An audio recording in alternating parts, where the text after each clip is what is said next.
they had a radio station there, and I was super excited about getting in there.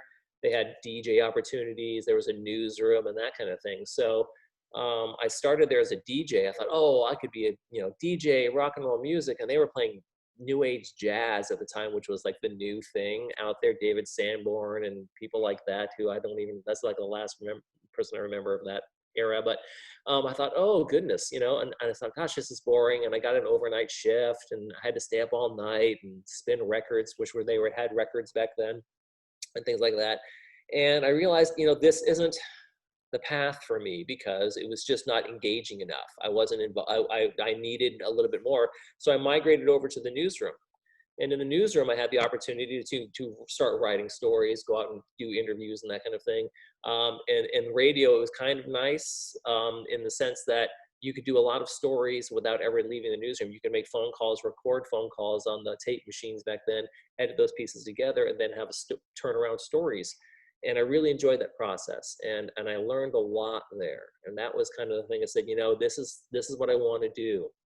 And then, as you guys probably have experienced with meeting adjuncts before, there was an adjunct at Saddleback College who was teaching a writing class there, and he worked for Orange County Register, their South County edition. And I was in the class, and I was doing really well. And at the end of the class, I said, hey, are there any internship opportunities there for me? He says, well, yeah, you have to take the writing test. And then he paused for a minute and he goes, actually, I gave you guys the writing test this class and you got an A. So yeah, you can be an intern for us. And so then that was my first kind of like real good work experience, where I was like outside of the college. But you were in the newsroom, Mike, or were you in a specific beat area? I ended up being an intern. I was in the newsroom as an intern at first, and I was just doing this, that, and everything. And I was writing obits. Remember, that's where you start. You start everybody on obits, because you can't kill them any worse than they already are. So it's hard to mess up obits. You're right. And so, but you had to be, you'd have to be detail oriented, because obits are the things that people call back on. So that's always a test for the interns, which I didn't know at the time. And they say that's the test a lot of newsrooms will give. Can you be accurate, get your facts right? Because people look for those, the family members, and they read those and they'll call if there's a mistake. Oh, so it's like, I was like, oh, okay, very interesting. So I did that for a while, and then I got offered an opportunity to work there and be the beat reporter for the Laguna Niguel News, which they used to have these insert papers that would go into the Orange County Register when it was delivered to your home, and they had a little Laguna Niguel News section. So those would be the regional papers. So everybody who subscribed to the Orange County Register in Laguna Niguel got that. If you lived in Mission Viejo, you got the Mission Viejo News, and so on and so forth. So I would go to city council meetings, I would go to school board meetings, and I would dig and look for any kind of stories, because even today, Laguna Niguel is not a hotbed of news activity, so you really had to dig and try to find stuff. And I really worked really hard to find stories to, a front page story in Laguna Niguel News was very, it was hard to come by. So I did that for a while. And, finally, and I worked in some radio places. I worked as a tech in a video shop, but I decided I really wanted to go back and really fulfill my career, my broadcast journalism on the news and television side. So I went to Chapman University. And that's where I learned the editing process, camera, stand-ups, and all the things you guys obviously are learning there at Chapman University. They have the Cal State for Witness program is a pretty good program there as well. And so that's when I got my first internship at OCN, and I started working there really. And then I moved over and got my first out-of-state, big-time, I'm going to be on the air job out in Abilene, Texas. And gosh, I think it was market 150 at the time. I'm assuming you guys know what market sizes are and all that kind of stuff. So that was definitely an entry-level market. There were 100,000 people in Abilene, which seems like a lot because, we have 100,000 population cities here. But outside of Abilene, there wasn't like the next city right next door, like, our metro kind of plex that we have here. It was 100,000 people. And then outside of Abilene, there were more cows and people in any direction for 50 miles. And so it was a very small town. Still like that, Mike, or is like most places, I assume in Texas, it's now populated with people? It's still like that. I've actually revisited I revisited about 15 years later after I left. There's my daughter out there who was born in Abilene, Texas. And so we did like the motherland tour. We went to Texas, we went to Abilene, went to a couple of little spots, and she was about 15. And it has definitely grown a little bit, but it's still, you know, it's still a very rural city, so to speak. What part of the state, Abilene, Mike? what was that? What part of the state? It is right in the central part of the state. It's on I-20. If you have Dallas, Abilene, Midland, Odessa, and then you keep going west, and you hit El Paso eventually on I-20. And Any so of you guys familiar? and you guys ever been around there? Yeah. So about 140 miles west of Dallas on I-20, you will find Abilene. And so, yeah, and you know, it was a very strange place to be, and it's a culture shock. Anytime you leave somewhere you've been your whole life, there's a culture shock to it, right? Abilene had more churches per capita than any other city in the United States. That was one of their claims to fame. And so you'd meet somebody there and they'd say, oh, hi, how are you? And they wouldn't say, what do you do for a living? You know, so, oh, what do you do for a living? They'd say, what church do you go to? And it'd be like, whoa, okay, this is really, really interesting. The mindset and the way that folks live out here and the part of their culture is what church you go to, because people were measured up. Oh, Seventh-day Adventist this and all the Episcopal these, and they were really, there was very strange structural situation in the city about what church people went to was very important about that, and what city, what the mayor, oh, the mayor is a Seventh-day Adventist, oh, he's this or whatever, a Baptist, and it was really, that was the thing. And it was a very odd kind of strange thing. So, you know, there's definitely culture shock in places you go.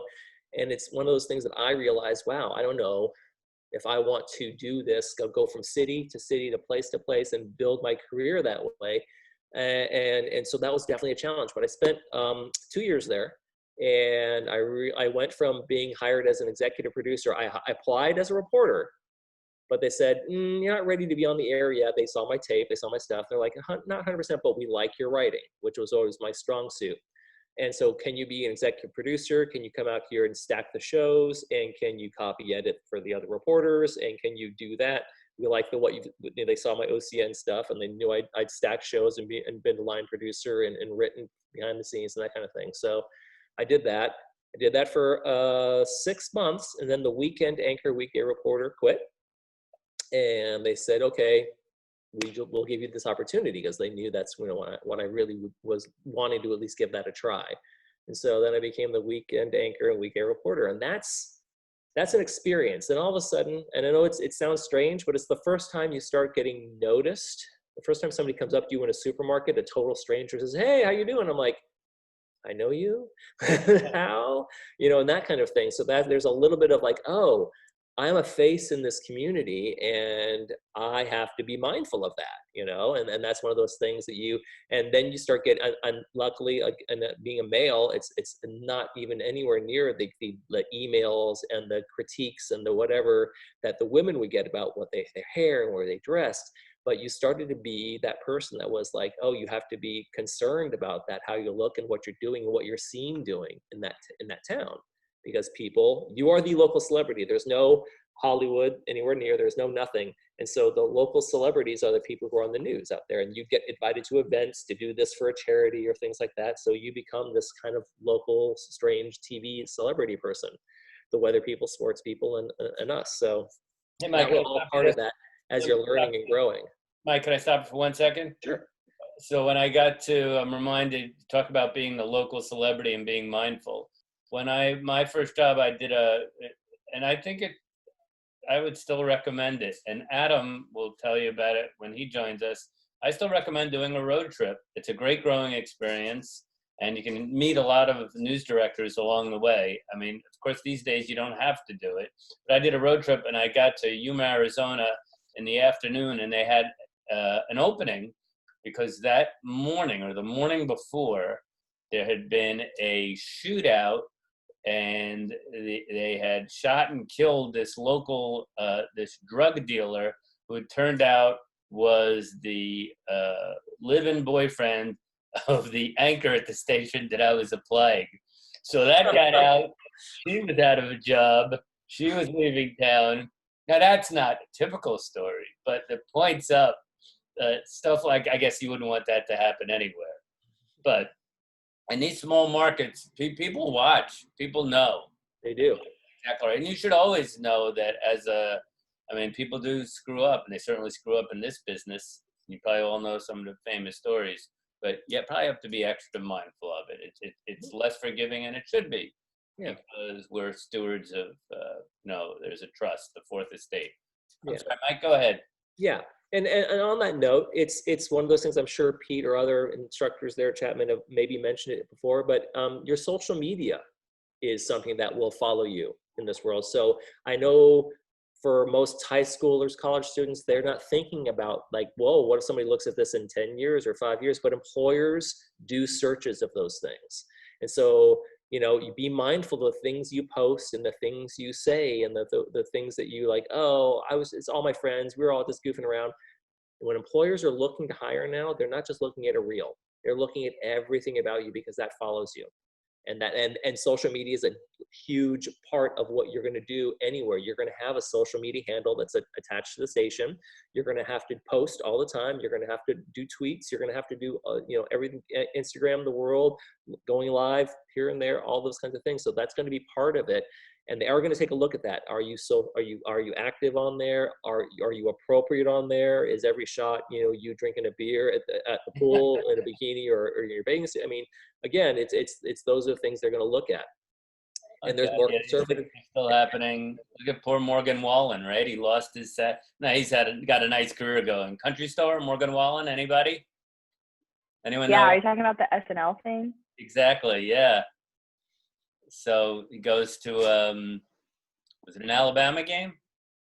He went to Alabama. He partied with a bunch of people that he shouldn't have. Apparently, some of the people there were also barely of age, so that was a little questionable too. And in doing so, because he was obviously partying without a mask, he got given the boot from SNL and was replaced by Jack White, who apparently did a fantastic job. Jack White is terrific. But there you go. Buttressing Mike's point. Thanks, AJ. Go ahead, Mike. Yeah, so that's just one of the things to be mindful of. And there's going to be different standards. Like, that's not a big deal. Let me tell you something. In Abilene, Texas, where it's more churches per capita than any other place, it's a big deal. There are places that the community standards are different in each community, and the things that are important in one community are not in the other. I had to learn all about farming, corn prices. I had to learn about rodeos. I'd never been to a rodeo. There are the oil business. You have to learn about your community, what they value, the history, and all those kinds of things. And you can't thumb your nose at those things or say, well, that's not who I am, so I don't care. You have to put on that. You have to be invested in the community, and those kinds of things. So again, those are just some of the things, But as an experience, God, I mean, I grew. In the 2 years I was there, you grow. And when you get out of Chapman, the learning does not stop. The learning is only, it's setting you up for the success you're going to have. I grew. I look back at stories I would do a year ago. Oh, I did this story last year, like my year anniversary there. Oh gosh, I'm so much more accomplished. I know how to do this job so much better. My first day in the newsroom, I knew everybody there knew more than me. And it was an intimidating feeling.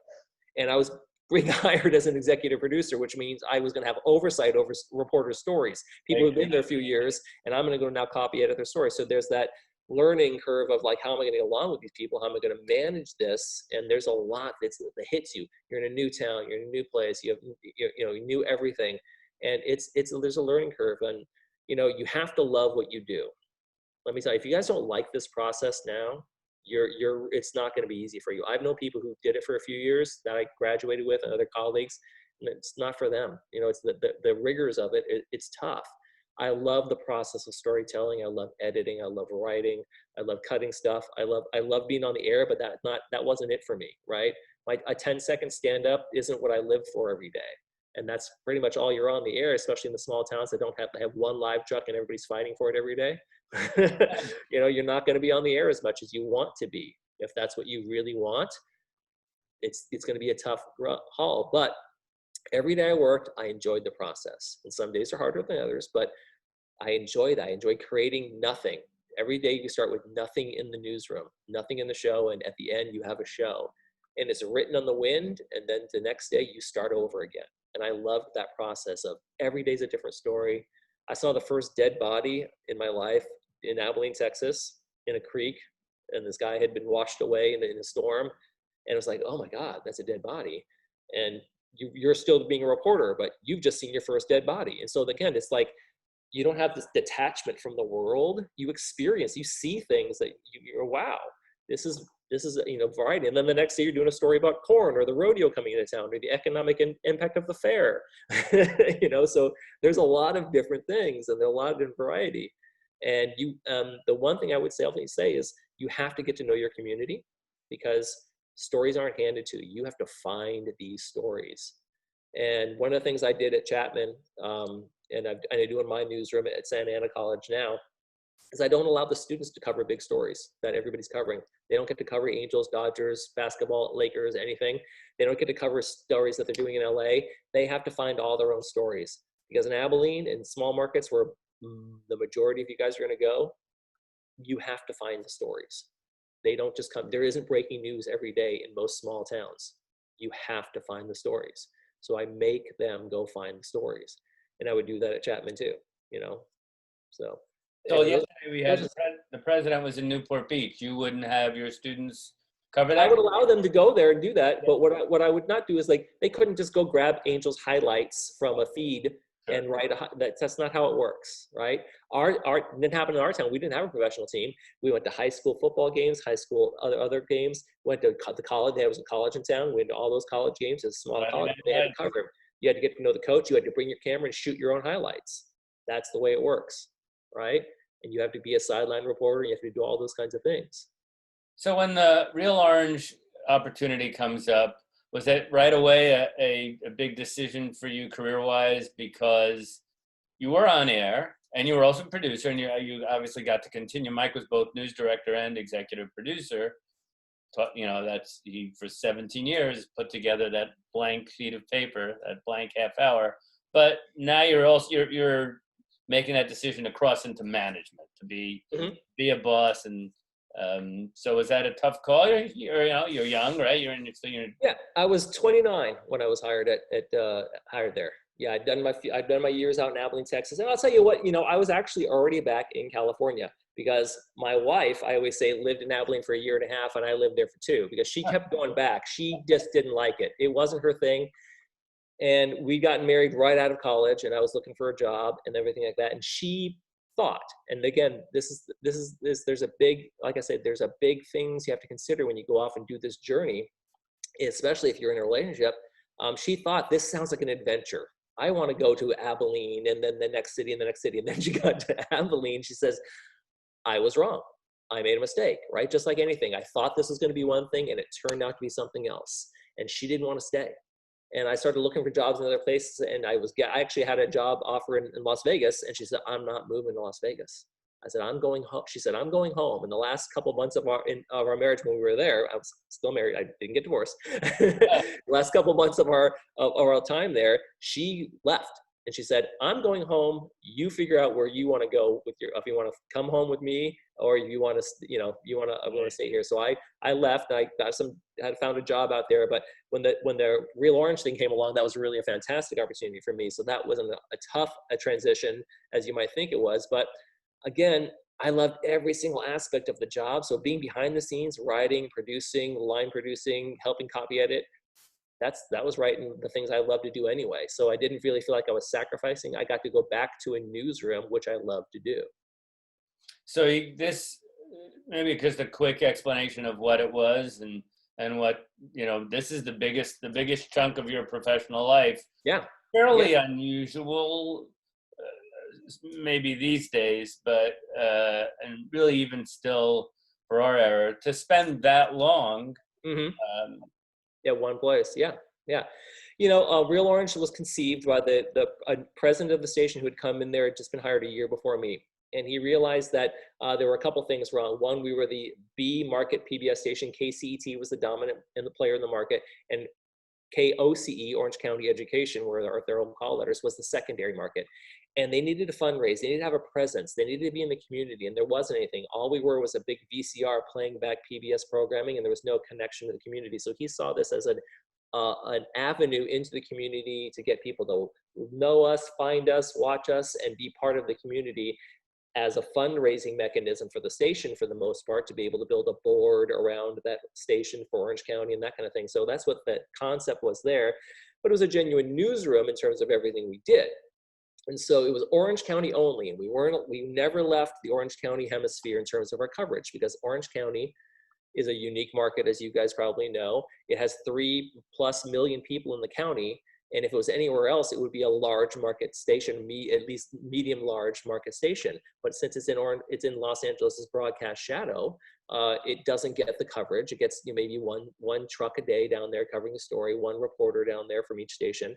So we kind of filled that void of community news and other things that were never getting covered down there. And so we worked and worked and worked at it, and we really held strongly to our Orange County only kind of credo, and it really built an audience over the years. The reason it was canceled was because the station, after many years and the president retiring there, a new person comes on and says, we're going to merge with KCET, we're going to make this all Southern California thing, and we don't need to be Orange County anymore. And so that was, again, a financial business decision that went on, and that happens all the time in newsrooms. That happens up and down the board. So those things happen, and those are the realities of it. I had a great run, and I loved what I did, and it was a really fun time. And I also enjoyed teaching and those aspects of it. So when the Santa Ana College opportunity came along, I said, this is going to be something that's good. I can help, the next generation. I can help do those kinds of things and make that happen. Mike, you got some great stories for us to look at, and we'll get to those in just a bit. Sure. Every day or every week, or what are some of the things you did, especially in your run at KOCE, to make sure you were in the middle of what's going on and in the middle of the community? Sure. So they would, think of you guys when there were stories, when they needed to, important people needed to be available for interviews. What are some of those things, some of those habits? Well, the first things we did was we made sure we got into the community. We got cameras, we went out there and covered stories, and I did the same thing that, I forced students to do and that I do now and I had to do in Abilene, was go find the news. Let people know we're there. We would call up and say, hey, we're from KOCE, and they're like, is that a radio station? They didn't know who we were or what we were. Real Orange, what is that? And so there was a big learning curve for a lot of people to figure out who we were and what we were about. And so we had to show up, and we had to be there, and we had to report, and we had to let people know that we were legitimate in terms of what we were doing, and we weren't a flash in the pan. We weren't going to be, one-sided or commentary or editorializing in any way. We were going to do our best to cover stories. We also invited community leaders and charities and those kinds of things to be part of our show in terms of talk segments, to be able to highlight their, Boys and Girls Club events and March of Dimes events and Komen Run events and Alzheimer's events and that kind of thing. So we definitely endeared ourselves to the community and let them know that we were that station, that outlet that was going to give them airtime. And come on, talk about your program, talk about this, get the word out. So they knew that we were the go-to people in terms of LA wasn't going to give them that kind of airtime. Right, a 5-minute segment in LA TV wasn't going to happen to talk about an Alzheimer's, 5K run. But at Real Orange, you could do that. So we had people who started to know us and told other people, hey, you want to call these guys? They are looking for guests in segments. So that was one of the strategic ways that when we first started, we said, we have to be a little bit different. We can't be car chasing. We can't be doing car chases. We can't be doing every murder on every street. We have to be a little different, because those big stories that happen in Orange County, we would cover them, but we also knew LA was covering them. So we had to differentiate ourselves and say, what does Orange County want? They were telling us, and being a PBS station, they were telling us they wanted more educational news, government issue-oriented things in those nature, and not the if it bleeds, it leads cliche that you hear so many places and so many things. So we were going to be that PBS version of a newsroom that was going to take it to another level of thinking and a deeper level of thought. We had 3.5, 4-minute packages on some stuff that we take deep dives on. You don't do that on regular news shows anymore. I mean, 1.5-minute stories are, that's a long one. That's a long package right there. Right. So again, we were able to take deeper dives. We were able to take, and we never took sides. And I'll say that, I'm one of the things I'm super, super careful about is watching out for any kind of editorializing in anyone's writing. And I make sure that we don't have an opinion ever. We just cover the stories cleanly and tell both sides, and we never use the word controversy. We never use the word allegedly. We never use those words, because those are editorializing. You've just said something controversial. Says who, right? Where's your attribution? Why are you saying it's controversial? So we were really careful about trying to make sure we never played one side over the other. And everybody felt, most people said we, got an even shake. We got a fair hearing when you were on our program. So those are some of the things we did to be able to be successful and kind of endear ourselves and get people to know who we were. Well, I can testify you have quite the show, and you particularly, because you were, the show has your name on it. You're the head coach. You were the Bill Belichick. It has quite a legacy. Adam Herbets has joined us. Adam, what is your schedule? Are you going on at 8 o'clock? I actually pre-taped my segment, so I am all yours the rest of the night unless somebody hops into the conference room and tries to get my attention or something goes terribly wrong, which is bound to happen every now and then. But yeah, the story's recorded. I'm decently happy with it. You never really know until it actually airs, but sorry I'm a little bit late for class, just like the old days. Not at all. Thank you very much for joining us. By the way, is it officially Herbets now? So Adam, it's come on now full-time, right? Signed your contract within the last few months to be... Yeah. And is that part of the deal, a different emphasis in the last name? I think the anchors are still getting used to it, but as long as they don't, call me something totally off base, I'll take it. People have been asked. Syllable. Yeah, the emphasis. Yeah, people have been asked to do far more significant things with their names. So Adam's a investigative reporter by trade, by choice. Edward R. Murrow Award winner, a number of Emmys, Golden Mikes, like Mike or Taylor, huh? Too many to count, or a number of Golden Mikes, right, Adam? I can count mine. I don't have that many. And started his career in Bakersfield, California, 2 years, 4 years in Las Vegas? News? A little more than 2. But Bakersfield, Vegas, and then Salt Lake City. And then a little bit of Palm Springs kind of while in school as well. So it's been an interesting journey to get where I am, of course. Vegas is definitely one of the most interesting places to cover news and live and to do both at the same time. I loved Vegas, and I love it here as well, here in Utah. So definitely glad that the whole COVID thing isn't as bad here compared to places like California and Vegas right now, because I'm still able to actually be in the newsroom. This is the first time I've actually been in the newsroom in a couple months, just because they're trying to keep as many people out as possible. So, just to finish Adam's intro, Eagle Scout. So part of what informed him as an adolescent, and Chapman class, that's the star-studded class of 2014. Another Chapman grad done well. I want to jump back. Let's just jump back to Mike to start, because we got a lot of good, some really good stories from both. And what will be unusual, I think, for you guys watching Adam's stories, watching Mike's stories, they are a little longer, especially for this day and age, where it was getting to this point about a generation ago that stories were on a regular news program, a minute and a half, if it was a top story, maybe during sweeps. But in both these cases, Adam, perhaps because it's investigative and it needs the time, and Mike with a news magazine. So Mike, why don't we start? I think the B story is very interesting.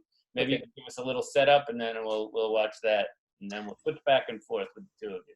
Sure. I mean, it was one of those things where it was talk to somebody who talked to somebody who told us an interesting story, which is one of the things that all reporters should be doing when they go out and find an interesting story. You always say, hey, if you ever hear anything interesting, give me a call, or what else do you have, kind of thing, because you're always looking. And so it was one of those people who said, yeah, my friend, you guys did the interview about this person, and we do these things where we capture bees that are in somebody's house or backyard or in their roof, and we do live transports. We don't kill the hive, we take them and relocate them. So I thought, okay, well, this sounds like an interesting story, an interesting business in Orange County, and went out and followed them around one day.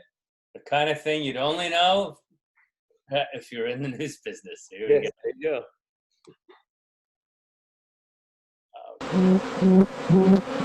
These are bees flying wild in a Tustin backyard. And these are bee wranglers from Backyard Bees who are here to put a stop to it. The bees made a home for themselves inside the hollow of this fake rock. All was fine until the Melendez family dog started sniffing around. It was starting to get stung a couple times, and the third time it started having allergic reactions, so where I was taking him to the vet, and the last time she almost died. So. Richard tried a can of bug spray, but that didn't do the trick. Then he had a change of heart and decided to see if he could have them removed instead of killed. People are really grateful because they feel really guilty if, they have bees. They're becoming a nuisance in their yards or in their homes, outside their homes.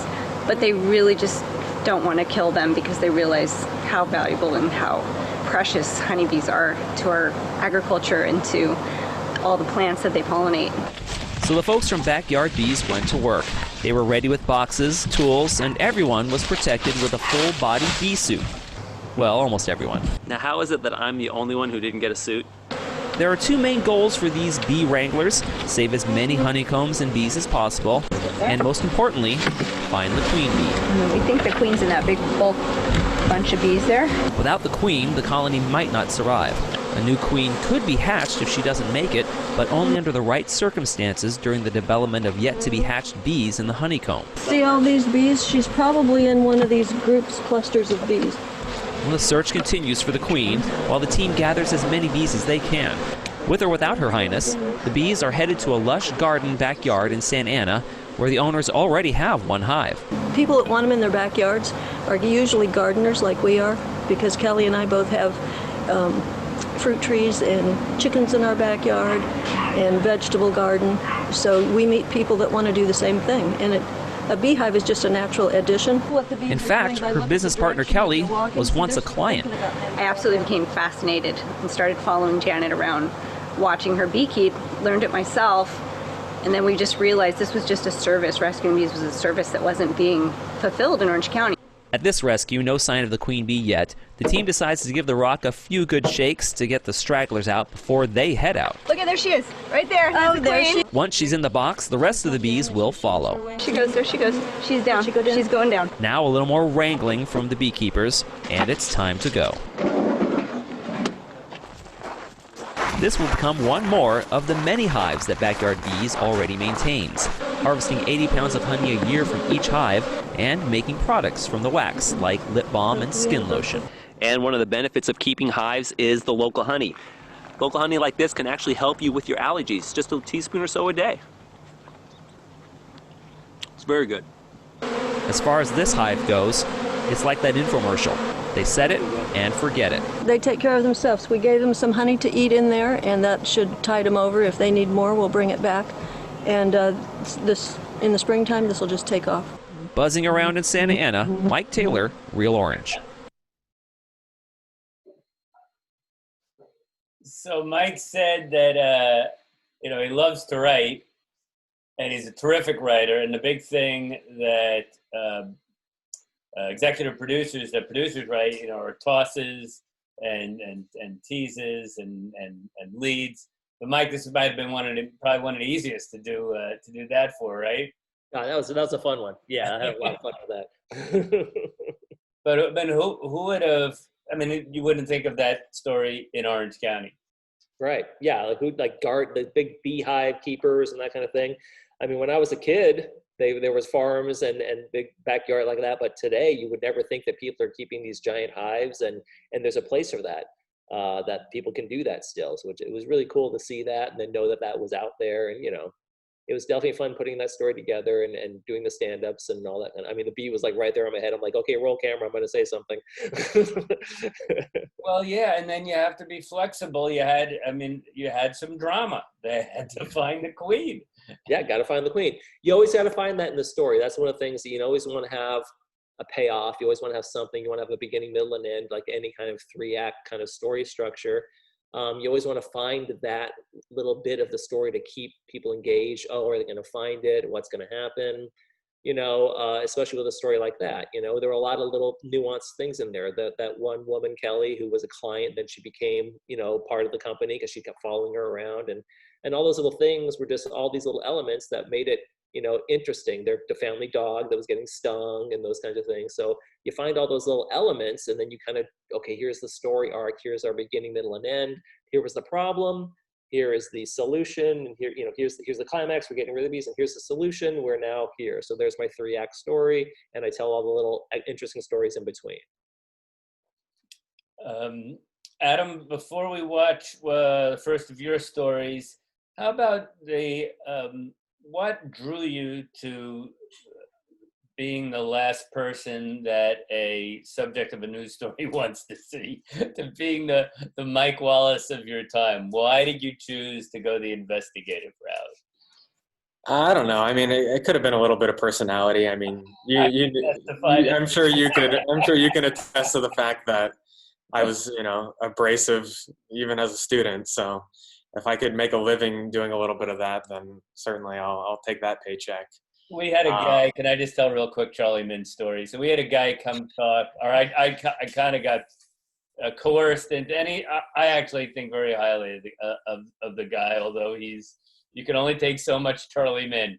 He does investigative documentaries, and in fact did one, and Adam, I know you'd probably get asked to talk about it a lot, but he did one on the Highway 91 massacre, and of course Adam covered that, being in Las Vegas.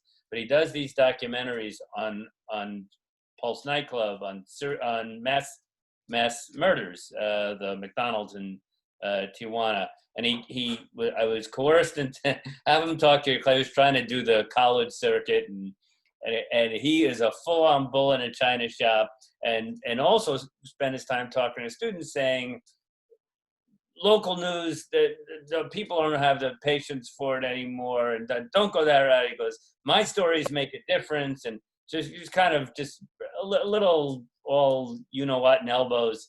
And some of the students were upset, like, Pete, he was tough to take, and only admin. I love the guy. That's Adam. Well, I remember Charlie Min speaking to the class when I was a student. Neatly manicured look there. He likes, he's a gadfly. Adam likes being the gadfly, the contrarian, right? Well, I wasn't, I liked him when he was speaking to the class. I didn't like him when he was in Vegas. And it was cool that, he interviewed me and was putting together something pretty special on, to honor the victims of the shooting and that kind of thing. I wasn't super stoked when he asked to spend a few nights in my guest room, which, comes with the territory sometimes of being a lonely filmmaker. But I know, you'd think he'd at least buy the dinner when he does that. He doesn't even do that. Just when you want to like Charlie, because he's doing these movies, yes, to remember the victims, he reminds you why it's tough. But anyway. Well, to answer your question, I mean, I think having covered, general assignment news, which is generally what most people's first job is when they get into the industry and start reporting, I just felt like, there were big stories that I wanted to do, and, we don't have the time for it. Hey, a minute 30, that's your time limit. Or, that's an important story, but it'll still be news tomorrow. Today we have, this murder that took place, and this car crash, and this fire. And, and even in Bakersfield, which was my first market, I mean, there's a ton of news in Bakersfield. There's cops stealing meth, and there's, all kinds of crazy stuff going on. And, I don't want to be the guy in the helicopter chasing the car chase. I want to be the guy saying, hey, let's go a little bit deeper. Let's show you what's actually going on here. Because I think that's one of the ways to keep local news alive, is to show that we're creating value, meaningful journalism that actually, you can't get somewhere else. You turn on most local newscasts and you see the lead story on all 4 stations. And I think there are days where it's definitely important that everyone needs to be covering this story. And there are also days where, my story tonight, I know nobody else is going to have. And that's something I take pride in. One of the sayings in the news is sunlight is the great antiseptic, and so again, so when you shine a light on something, that's how people can't operate in the shadows anymore. And that's certainly something that Adam is going to obviously proves day in and day out with his investigative stuff. Yeah, the question often comes up, Adam, Mike, does doing investigative stuff, does winning awards, which often they do. I read off Adam's awards. Does that, look, it's a business. Does that necessarily translate to more viewers? Does it translate to the bottom line? And well, let me stop there. Does it? And if not, how do you convince your bosses then that it's worth the resources and in fact worth the risk? I mean, you're going to expose whatever it might be to lawsuits, or there's more dangerous the story, more dangerous it is to you. In fact, one we'll watch where in fact, I think probably the first one, Adam, we'll watch the construction one. That's a pretty dangerous situation when you go up to a pretty bad guy who's pretty clearly a felon. Anyway, how is it justified? And Mike, when you were news director, when we get to you, how do you justify it as a manager? But Adam, how do you justify it? Yeah, any advice Mike can give me on that to convince me, we absolutely appreciate it. I think the numbers have shown it so far. I keep track. Anytime I have a story that is promoted, hey, this story tonight, we promoted it all weekend during football, saying, Monday at 9, you're going to want to see this. I make sure I keep track of the ratings and I keep track of the web clicks. And, that way, if that conversation does happen with my boss, I can say, look, this was this top story on our website for 4 days in a row. Yeah, it took me 4 days to put it together, but clearly it's paying dividends. So I think it's important. And I think the cities that have a strong culture of investigative journalism have a stronger democracy. I mean, there are cities where, especially small markets, public officials are getting away with all kinds of stuff. Bakersfield, the cops all deal meth and do meth. And, that's because there wasn't a strong culture in Bakersfield of knowing, hey, there's going to be somebody looking over our shoulder. Whereas you go to a place like Denver, for example, which has a very strong culture of investigative journalism, I'd like to think that the politicians there are, thinking twice before they engage in something shady and, that kind of thing. So I think it's important. I work for a company called Scripps that our CEO is an investigative journalist. So it's kind of boiled into our company's DNA. They see the value in it. So even in the middle of a pandemic, they're investing the money and bragging about the work that we're able to put on the air. So I think it's cool. This story that you're about to see definitely had some legal concerns, the coyote story. So, there are a lot of changes to the final version of the story compared to the first version, but I can kind of talk about that afterwards. And, it's part of the job. You bet. And then why don't we watch it? And Mike, maybe you also want to hear about that, Adam, and Mike, you weigh in with your perspective on investigative and on the story. And gang, as always, please ask your questions to both Mike and Adam. So Adam gave it a little bit of a setup. I think it's fairly self-explanatory. So here we go.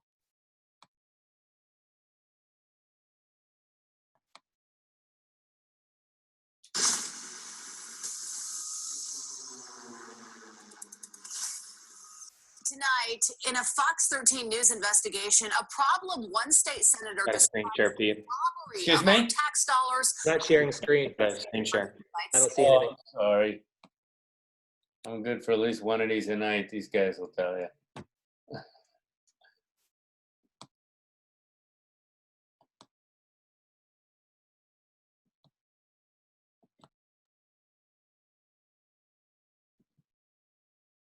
We're good, right? In Utah. It involves hundreds, if not thousands, of employees being paid in cash under the table instead of paying taxes. Fox 13's Adam Herbets takes a look at the issue in tonight's special report, Construction Coyotes. We refer to them as coyotes or labor brokers. They typically use fear to keep their workforce in line. Construction sites across the state are full of them. Hundreds of employees every week getting paid in cash under the table. State money, state-funded projects. It's just a constant race to the bottom. Let's make sure everyone's getting screwed. And it takes millions and millions of dollars from our tax base. We used to meet up at a parking lot, Home Depot. So this is your informant's paycheck? Yep. Paid check. That's how he gets paid every week. So he's dealing with cash. So he's coming up with $40,000 a week in cash. Where's he getting the money? What's that company? We don't even know. We just know the guy's name's Sergio. The Utah Carpenters Union says on most job sites, the manpower does not come from the general contractor or even the subcontractors. It comes from people like Sergio Coronado. He's the next coyote. He's the next labor broker. There's a lot of dudes that do it, a lot. He's not the only one. Oh yeah, I worked for that guy before too. Same thing. This man says he's been a legal resident in the United States since 1999. He worked hard for his green card, but when he tried to get a job, he says the subcontractor told him, just call Sergio. I want to pay my taxes, you know. For months, he says Sergio paid him in cash. He showed us the proof, but eventually something changed. He says Sergio started getting nervous. He switched to checks, but still, no taxes, no workers' comp, no deductions. Sergio? Sergio, I'm Adam with Fox 13. Oh, how you doing? Anyway, what are you guys doing here? Just a few minutes after Sergio started handing out his first checks, we gave him a chance to explain. He said he's not the guy in charge. Are you leaving because you're paying your people in cash, or what's going on? No, I don't pay anybody. You don't pay anybody? No. All the people on these construction sites, they say they work for you. You know paying people in cash is illegal, right? Yeah, I know. Sergio's on the rise. According to the Division of Occupational and Professional Licensing, Sergio has never been cited or disciplined. They could not confirm or deny whether he's under investigation, but they do say other labor brokers have been caught. When I saw NGF on there, I was like, wow, they were by far the biggest. This summer, the division fined NGF $225,000, $1,000 for each of their 225 unlicensed employees, and took away the company's license. NGF is the equivalent of the guy on the corner selling drugs that gets busted. There's someone right there to take his spot. They're still working. I guarantee you every one of them is working today. Fox 13 has reviewed dozens of undercover videos from the union on taxpayer-funded job sites like this, new student housing at the University of Utah. The videos show some employees have no problem talking about their cash payments. How many guys on site? I don't know. Right now we're at 108. 108. Wow. To the different brokers. The coyotes. The coyotes, huh? Yeah. They hiding, you know, like. Right. The union records videos like this on a regular basis and files complaints hoping for someone to pay attention. But they're not just mad at the coyotes. They say they're mad at the contractors for turning a blind eye. What has been done about the subcontractors, if anything? Nothing. What should be done? They should go to jail. If you have that practice somewhere in your tiers, you need to take care of that. Utah Senator Karen Maine passed legislation in 2014 to try and stop the coyotes, but she admits now that it's been 6 years, it's time to take it a step further. Do you think those fines are enough? They're not enough now. The behavior has accelerated. You and I are paying taxes on what we make. They're not. So who's getting hurt? They're robbing from us. Senator Karen Maine says she will be introducing a new bill in the upcoming legislative session, which will increase fines, promising that it will also pass with bipartisan support. Fox 13 has also spoken to some of the subcontractors who work with Sergio and other suspected coyotes.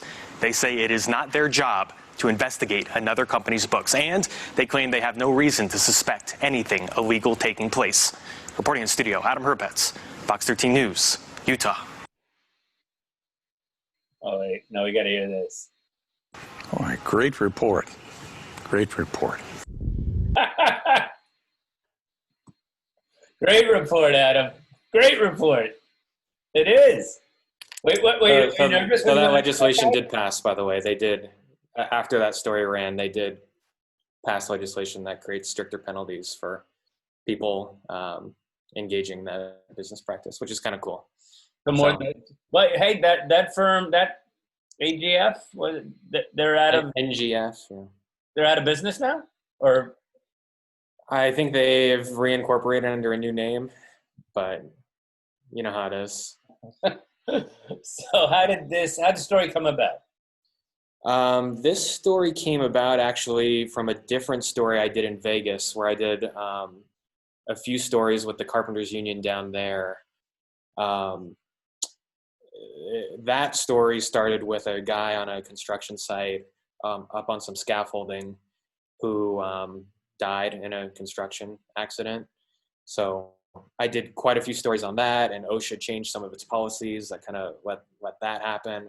And then when I moved to Utah, somebody from Vegas said, hey, now that you're in Utah, you might want to talk to, this guy over here. He has all this proof that pretty much every construction site in Utah, the new prison, the church, the Mormon church, all this stuff is being built by, it's being totally funded in cash.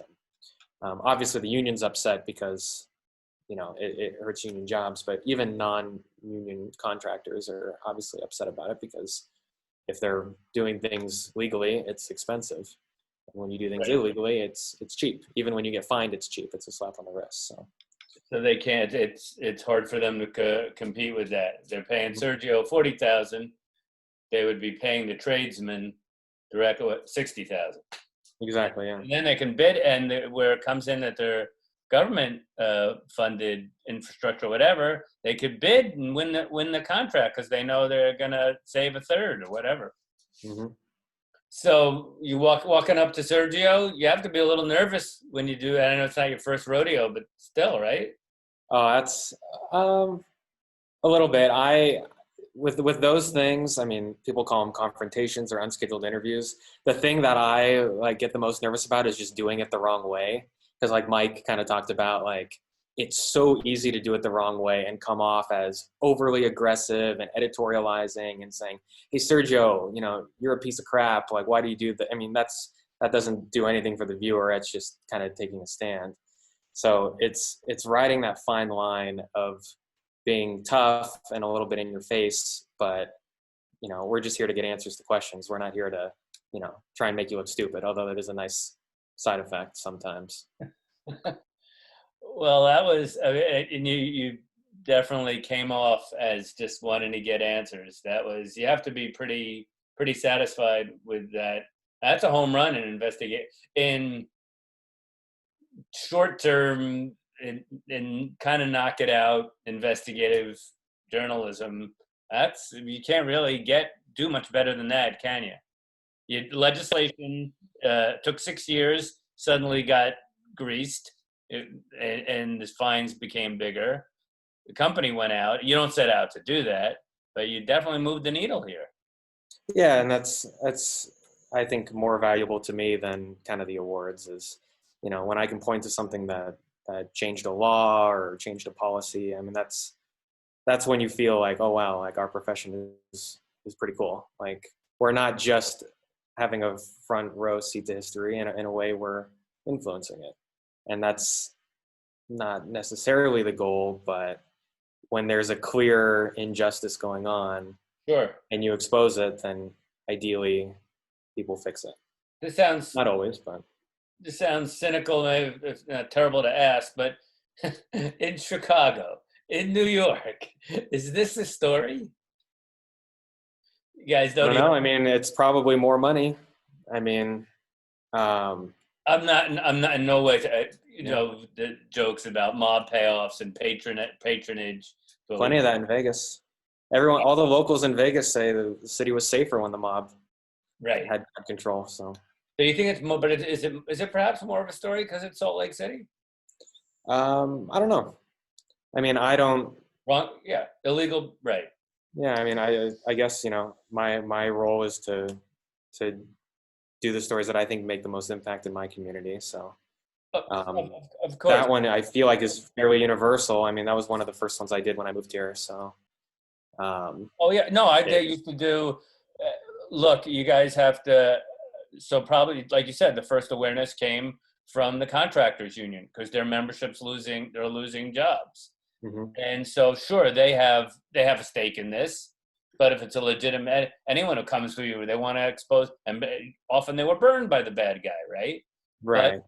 And also, we don't want the story to come off like we're just shilling for the union, right? Like, oh, there's a liberal Fox 13 just shilling for the union. Like, no, this is something that affects everybody. The union just happens to be, one of the most vocal about it. Right. I'm not sure if you noticed, but in some of that undercover video on the construction site, I'm in there, but even my face is blurred because we were worried that we were going to get sued for trespassing on a construction site. Well, so like the first edit of that story had me like talking to some of the workers like in Spanish, which, you know, my Spanish isn't great, but it was good enough. And after talking to our lawyers and that kind of thing, they're like, well, you know, technically you probably are fine because technically you didn't pass any signs that said no trespassing, and technically nobody told you to leave. But, you know, even though you would win the lawsuit doesn't mean that we want to get sued. So we're just gonna, you know, and the nice thing was that the union did record the video. They had their own kind of undercover cameras, so we didn't have to have any liability for using it or recording it ourselves. So. Gang, class, questions on that story? How many people want to do stories like that? How many people see themselves doing investigative, whatever form it might take, documentary, news, to expose the bad people? More Aaron Limbs and Natasha Martinez and Jim Watson's out there? Sports and entertainment? Mike, what were your thoughts watching that story? Peyton says yes. Peyton has a thumbs up. She wants to do that story. When Andrea Kenny retires. First of all, it's a great story. It's a great story. It doesn't matter what city you're in. That's a good story, right? That's exposed that here's something that's a crime. Here's something that's going underhanded. Here are undocumented workers and all these things. Union guys who are licensed, you know, they're getting the shaft. We're not collecting taxes on these tax dollars going back to the state. And then again, it you know, and then it makes a change. So you have this full broad spectrum of a lot of great things. There's cash, you know, there's the money. Here's pictures of the money. He had great video too. So that's a great television story that had the visuals and those kinds of things. From a news director's perspective, from this whole, you know, administration side of things, you know, when a reporter, we didn't have an investigative unit. We did something, we partnered with Voice of OC, which a lot of newsrooms are partnering with online and web investigative teams, Voice of San Diego, Voice of OC, a lot of those things. And they'll have a partnership where they share facilities, costs, and then these guys come to them when they have a story that's kind of ready to go, and there's collaboration and there's communication. So a lot of that is trending in that direction. I've noticed that a lot more these days. But from my perspective, you know, when we had I did investigative stories too, and you don't get those your first day. You know, you do the general assignments for a couple of years, you learn the business, you know, you have to know what's going on. You have to understand the intricacies. Adam I'm sure had to go do a lot of paper chasing. He's doing a lot of looking up contracted permits and all these kinds of things to see what's going on, right? And so when I know that Adam's gonna come to me with that story, I'm gonna lose him for a couple of weeks. You know, that's the first thing I do. And I don't have him as my asset on the air every day. And what happens when Adam's story doesn't pan out? Hey, I went down this rabbit hole for 3 weeks and it didn't happen. So I'm sure there are many stories like that where Adam goes, we don't have it. And I'm having too much trouble getting it. And I, you know, dismissed him from daily assignments and I have these people filling in. So there is a cost to it, right? Every story doesn't make it to air that way. So those are things on the administrative side. They are valuable, and here's why I say they're valuable. Because it differentiates, like Adam said, nobody else had that story this week, right? They are the ones that didn't, you know, everybody went to the murder scene, everybody went to the city council meeting, everybody went to whatever else it was in town. They had that story. And the administrative side of things and the promotion side of things have to be on board with that, to say this is important and here's why. We're gonna do promotions on this, you know, like Channel 4 does the I Team. If anybody watches news here in LA, the I Team, and they have the whole thing. They'll do promos on the stories. They'll do follow-up promotion on those stories. And here's the change after this story aired, the city council voted right, and so those kind of things should be happening. There should be an organized way to say this is important because I think it is. I think there's value in it. And it has to be a collaborative effort. It can't be like, well, we're going to do this no matter what the administration, no matter our boss thinks, or we're still going to figure the right way to do these. Then they don't work. Then that's when you're getting pushback. But if you can sell them on the fact that this is going to differentiate you, we're going to get callers, we're going to get viewers because of this. We're going to have people calling in and giving us tips after a while. Once we build enough of a reputation, we're going to have this. If you can get them to say that, and then like Adam said, hey, look at my numbers. Hey, look, it was our top trending story. Hey, look, even 4 days later, people are still clicking on this thing because they heard about it, right? That's when you start saying, okay, then the administration, the management says, okay, this is worth the time and investment. They have to be able to see it in the ratings. Okay, it's always going to be a bottom line thing. Is this paying off for us? Is it helping us? Is it raising our profile in the community? You know, awards are great. Bottom line is better in terms of the management side, right? Are we losing? Is this helping us or is it hurting us in our ratings? And is it helping us and hurting us in getting advertisers? And it is a business, and that's the part that's not fun about this, because you want it to be, you know, when news started back in the 50s on television, it wasn't a business, and then it became a business. 60 Minutes and other news magazines started helping making it a business. It used to be something you just, as part of doing business, it's a loss leader, and now it is a business. So, you know, it has to make sense for the station. And if you're a reporter, you have to help management make it make sense.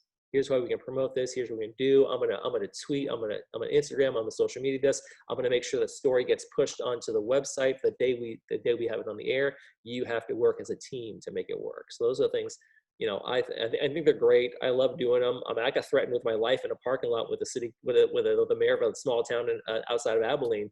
He was gonna shoot me with a shotgun that he had in the truck. You know, so it's like. Huh? Isn't that a country song? You almost turned into one. The ode to Michael Taylor. The real question is, were you rolling when that happened, right?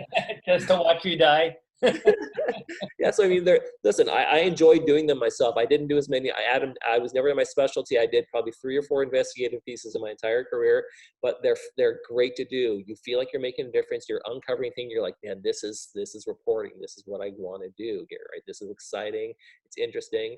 But they take time, and they take in a buy-in from everybody at the station to make it. Adam, what were the expectations, and maybe they're enumerated in your contract, on what would be your productivity, what you see, and maybe even start with, like, as much as you want to offer, like what kind of contract you signed at your new station, but then what were the expectations? How long did this story take?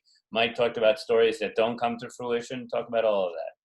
So this story probably took, if you count from the day I first got the tip to the day it made air, it probably took 6 months, but that's because I wasn't doing full-time investigative at the time. I was kind of trying to mix in some general assignment stories in between, and, you know, a month would go by and it's like, hey, I got this story, like, when can I go back out and work on it again? A lot of it, you know, kind of came together the last week or two. So it's a little difficult to measure when you're trying to balance, you know, feeding the daily beast of turning a story every day, and then at the same time working on a long-term project. Now my expectation is to always be working on, you know, 4 or 5 long-term projects at a time. And one of the nice things is I have a producer that we just hired. So he and I both work on kind of stuff together and independently. He and I both have ideas that we bring to the table.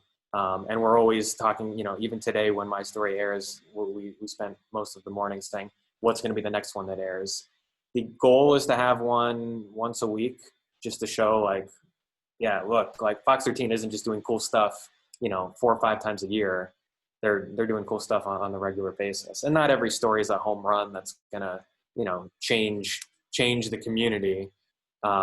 Tonight's story that airs in 10 minutes is about school board members who are, you know, sending each other inappropriate text messages and emails, and, you know, telling each other to F off, and, you know, that kind of thing. And it reveals just kind of. We always say, I work at a school now. Email, E stands for evidence, because it's all public record. And you're going to go in there and ask for the public record. So when you work at a government facility, everything you do on your government on your site is, Adam can get anything if he wants to see it mine. And Pete, it's a good thing you work for a private school, because I've seen some of the emails you send. So you could have. Well, in my defense, 90% of the time, that's because Adam's an Eagles fan and I'm a Giants fan. So the other 10%, I shouldn't have sent those emails to you. I remember one of the first times I went into Pete's office, like freshman year at college. I hop into your office and I probably had some stupid, like, counseling question. And you're like, that could wait. Like, look at this article. It's hot wives and girlfriends of NFL athletes. We spent like 50 minutes on that. That was like a thing. Like, I can't believe this is so accessible. Yeah. But yeah, I mean, this, I'm sure these board members who are, typing stupid stuff to each other are going to get a slap on the wrist, but they're elected officials. I mean, there is some potential legal, they are kind of like conspiring behind closed doors to kind of get their way with, the COVID-19 back to school plan. And some of them are trying to, get kids back in the classroom. Others are trying to keep things totally online. Here in Utah, this is actually the only school district that doesn't have at least a hybrid plan that has kids in school at least some of the time. So it's a pretty contentious issue, especially with the anti-maskers here in Utah and the conspiracy theorists, but also, the overprotective parents as well. I mean, obviously there's a big spectrum, so it's timely. The story only, we read through about 400 or 500 emails and about 200, 300, actually more like 500-600 text messages, but I mean, they weren't all interesting. You kind of know what you're looking for. If there's 7 F-bombs, then that's probably going to be the one that ends up in the story. So, of course. Hey, gang, let me ask you real quick. Someone is an aside, but Adam mentioned COVID. Mike, you probably know this. Adam, you might too. That so Chapman had a outbreak, right? But obviously, big deal on campus, or you guys are all give me your take, and then we'll I've heard about it. Oh wait, sorry. Go ahead. Yeah, go. I've kind of heard about it, mainly centering around some of on-campus housing. Mm-hmm.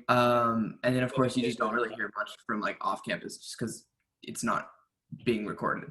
So it's weird. You hear the numbers of what's on campus, but it's also it could be a lot different story of what's happening off campus. So Chapman just came out with the new numbers on Friday. There's 16 on campus confirmed. Most of those are tied to the outbreak at the K. And then there's another 20 that are recorded off campus. However, there are probably a lot more, because I know there have been COVID parties that have been happening where literally the hosts of the parties know they have COVID at the time and host the party anyway in order to give everyone else COVID for no reason. So I know there's a lot more off-campus cases than they're reporting. But I honestly think that it's okay, since those people who want to come back to have COVID are probably not going to come back to campus. They're if they can stay at home and do their classes online, they're probably going to. I think the ones that are going to come back to campus are going to be the ones that want to come back to campus, and they're going to do everything in their power to make sure they're doing it safely. So I think in terms of going back to campus for classes and stuff, so long as they continue to keep the capacity limits low and they don't put too many bodies on campus, I think they'll end up fine. And I don't think the outbreak that occurred the past 2 weeks is going to be a big issue. But if they don't, and those kids who are hosting COVID parties are the ones that come back to campus, we're going to have a problem. Gotcha. Is there any sort of suggestion? I've read a couple of stories about it. Any sort of suggestion that school could be doing more? I mean, they're testing more. The schools that are working right, in particular, I just read about a school in Maine that's doing really well. They're testing all their students twice a week, and that's actually down from 3 times a week. And they are basically keeping tabs on where those students are all the time. And they have had no outbreaks since they began in August. And they didn't do an online hybrid thing. No, they're all on campus. So, it's good that Chapman's now doing monthly testing, but it needs to be more. And that's kind of what I'm seeing from the rest. If you can catch the cases before they become outbreaks quickly, you should be fine. It's the same strategy that worked in Taiwan, South Korea, and all the other countries. Why can't we do that on college as well? They just test and test and test and test and test. Isn't Orange PD notorious for shutting down parties? Even the boring ones, Funny enough, Orange PD actually just got a nice giant check from Public Safety and Chapman to increase their turnout and stopping parties. But I know they keep happening. Of course they did. Sounds like not much has changed. Are there masks and mandates of social distancing on campus and in classrooms? Yeah, there is. The masks in classrooms, capacity is limited. to like, I think it's 25%, and all the residencies are not allowed to have guests in their rooms unless they live in that same building, and there's only allowed to be one guest at a time in that room. I know plenty of people who have not followed that rule, but that rule exists, and I know it is not very well implemented either. Mike, That's the rule. What is life like on your campus? It is non-existent. There are, as being a community college, not being being a commuter college, there's basically a sense of an impossibility to control what goes on outside and the influx. So right now, the only classes that are anything face-to-face are essential worker type classes, like labs for nursing students, and those kind of specialty training programs that they need people in. Otherwise, I'm 100% online right now. They're trying to phase in some stuff for next semester at 25% capacity and hybrid classes, but they're still not going to have labs and that kind of thing. It's mostly lecture survey type classes that they're saying we want to try to start bringing back in limited numbers. So it's definitely a challenge, you know, and being a community college as well. There almost always isn't one central person helping make these decisions. So it's like, well, the board wants this, but the chancellor wants this. Our dean said this, and so it's a hot mess of bureaucracy. Yeah. So I want to show another one of your stories, Mike, and I think this also points up these facets of life that often I think, unless you're in the news business, that and it's also very rewarding. You may not know about this, and so this story deals with what becomes of foster kids when they become emancipated, is the word, right? When they become of age, now they have to take care of themselves. And why don't you take it from there, Mike, and then we'll watch the story. Yeah, it was one of those stories where, you know, these folks actually came to us for some event that they were going to do. And they were talking about what they do and how they support these kids and how they kind of get them through this stage. You know, so many of them fall away and don't have homes and that kind of thing. And I was, oh my gosh, what an interesting program they have to kind of take these kids who, once they leave the foster care system, are just, they're 18 and they're off on their own. You guys figure it out. They have no home, they have no nothing, and the state doesn't support them anymore. So I thought it was a great story, and obviously, you know, kind of a heartfelt in terms of what these people are doing for these, you know, really, they're still children. You can say they're 18 and adults, but they're still children. And that's the part that really, I think, comes through in the story. You know, I'd like to think, and I don't think it has, I think these stories are just maybe from the last couple of years, but this story, like the prior one, I'll play it straight ahead. There's good people out there, and that's not a small thing to be reminded of, right, in these days. And I think this story absolutely shows that, even right here in Orange County. The Monkey Business Cafe is really a family business. You just need to expand your concept of family.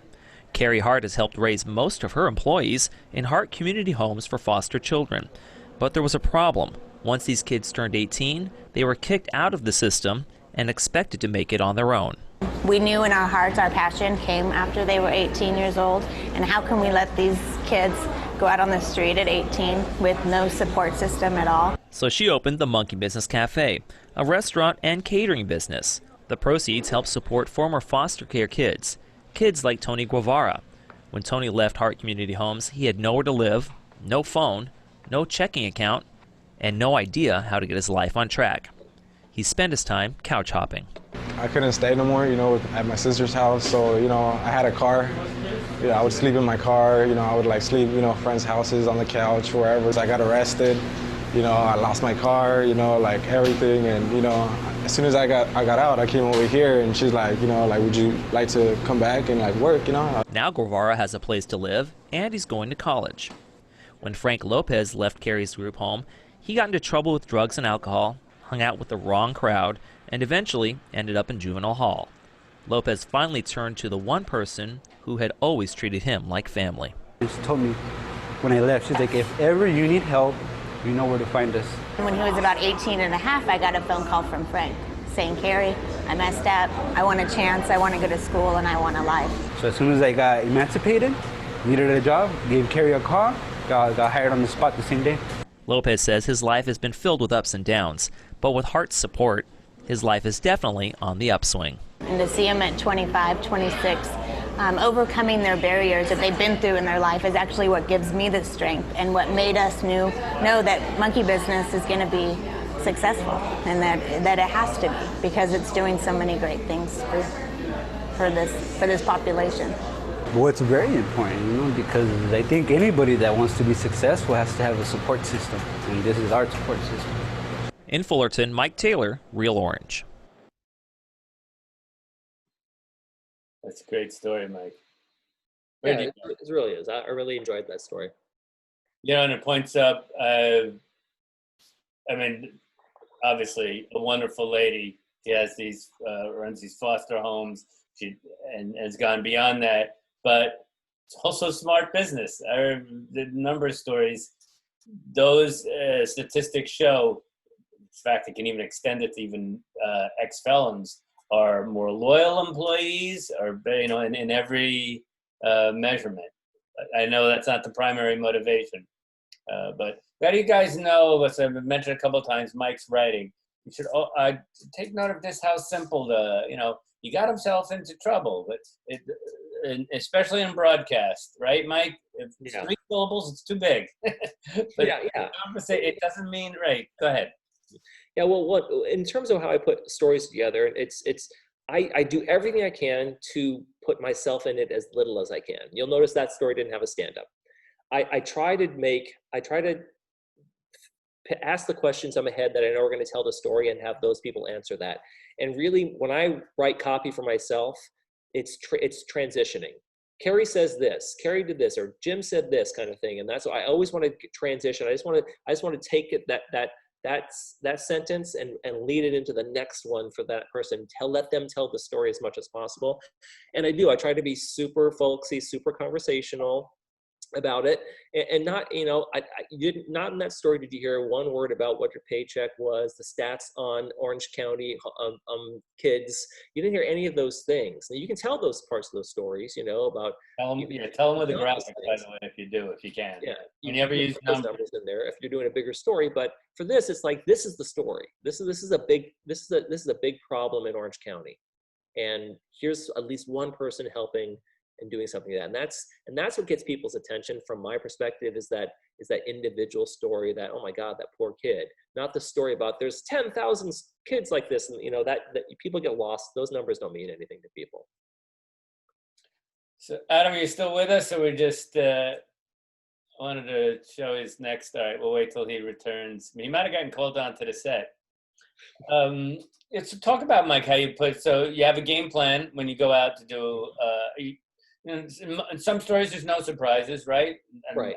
There are, but you have a game plan, and I know my MO to this day, 30-something years, come back, do a nice detail if I have the time. You don't know, sometimes you don't have the time to watch your stuff at all. Right. But if you have the time, do it as detailed a log or viewing as I can, and then I structure my story around my sound bites. If it's a stand-up, that's in there too. Do you do it that way? Yeah, exactly how I do it. When I log my stuff, I listen to my sound bites. I see what I have, and I see where I need to fill in the blanks to make the story flow in that linear storytelling kind of fashion. And that's what I do for everything. I'm like, oh, I think I have this here, and then I listen. I log my bites. I put them all together because I want those people to be. There's a reason I'm interviewing them, because they're the story. It's not me. It's not about me. It's not where can I put my stand up? Where do I need to put when do I get to come on camera? Right? I'm the storyteller, and I'm telling other people's stories. I'm not telling my story. So I'm doing everything I can to be in the story as little as possible. If I haven't got anything more interesting than me to put in the story, then I don't have much of a story. Well, in that first story, you had plenty of B-roll. Yeah. Absolutely. We talked about that last week. Like the best, if you look at a whole script, the best scripts, maybe 4, 5, 6 lines of copy, and the rest is natural sound and sound bites. I do everything I can to make sure I'm not in the story.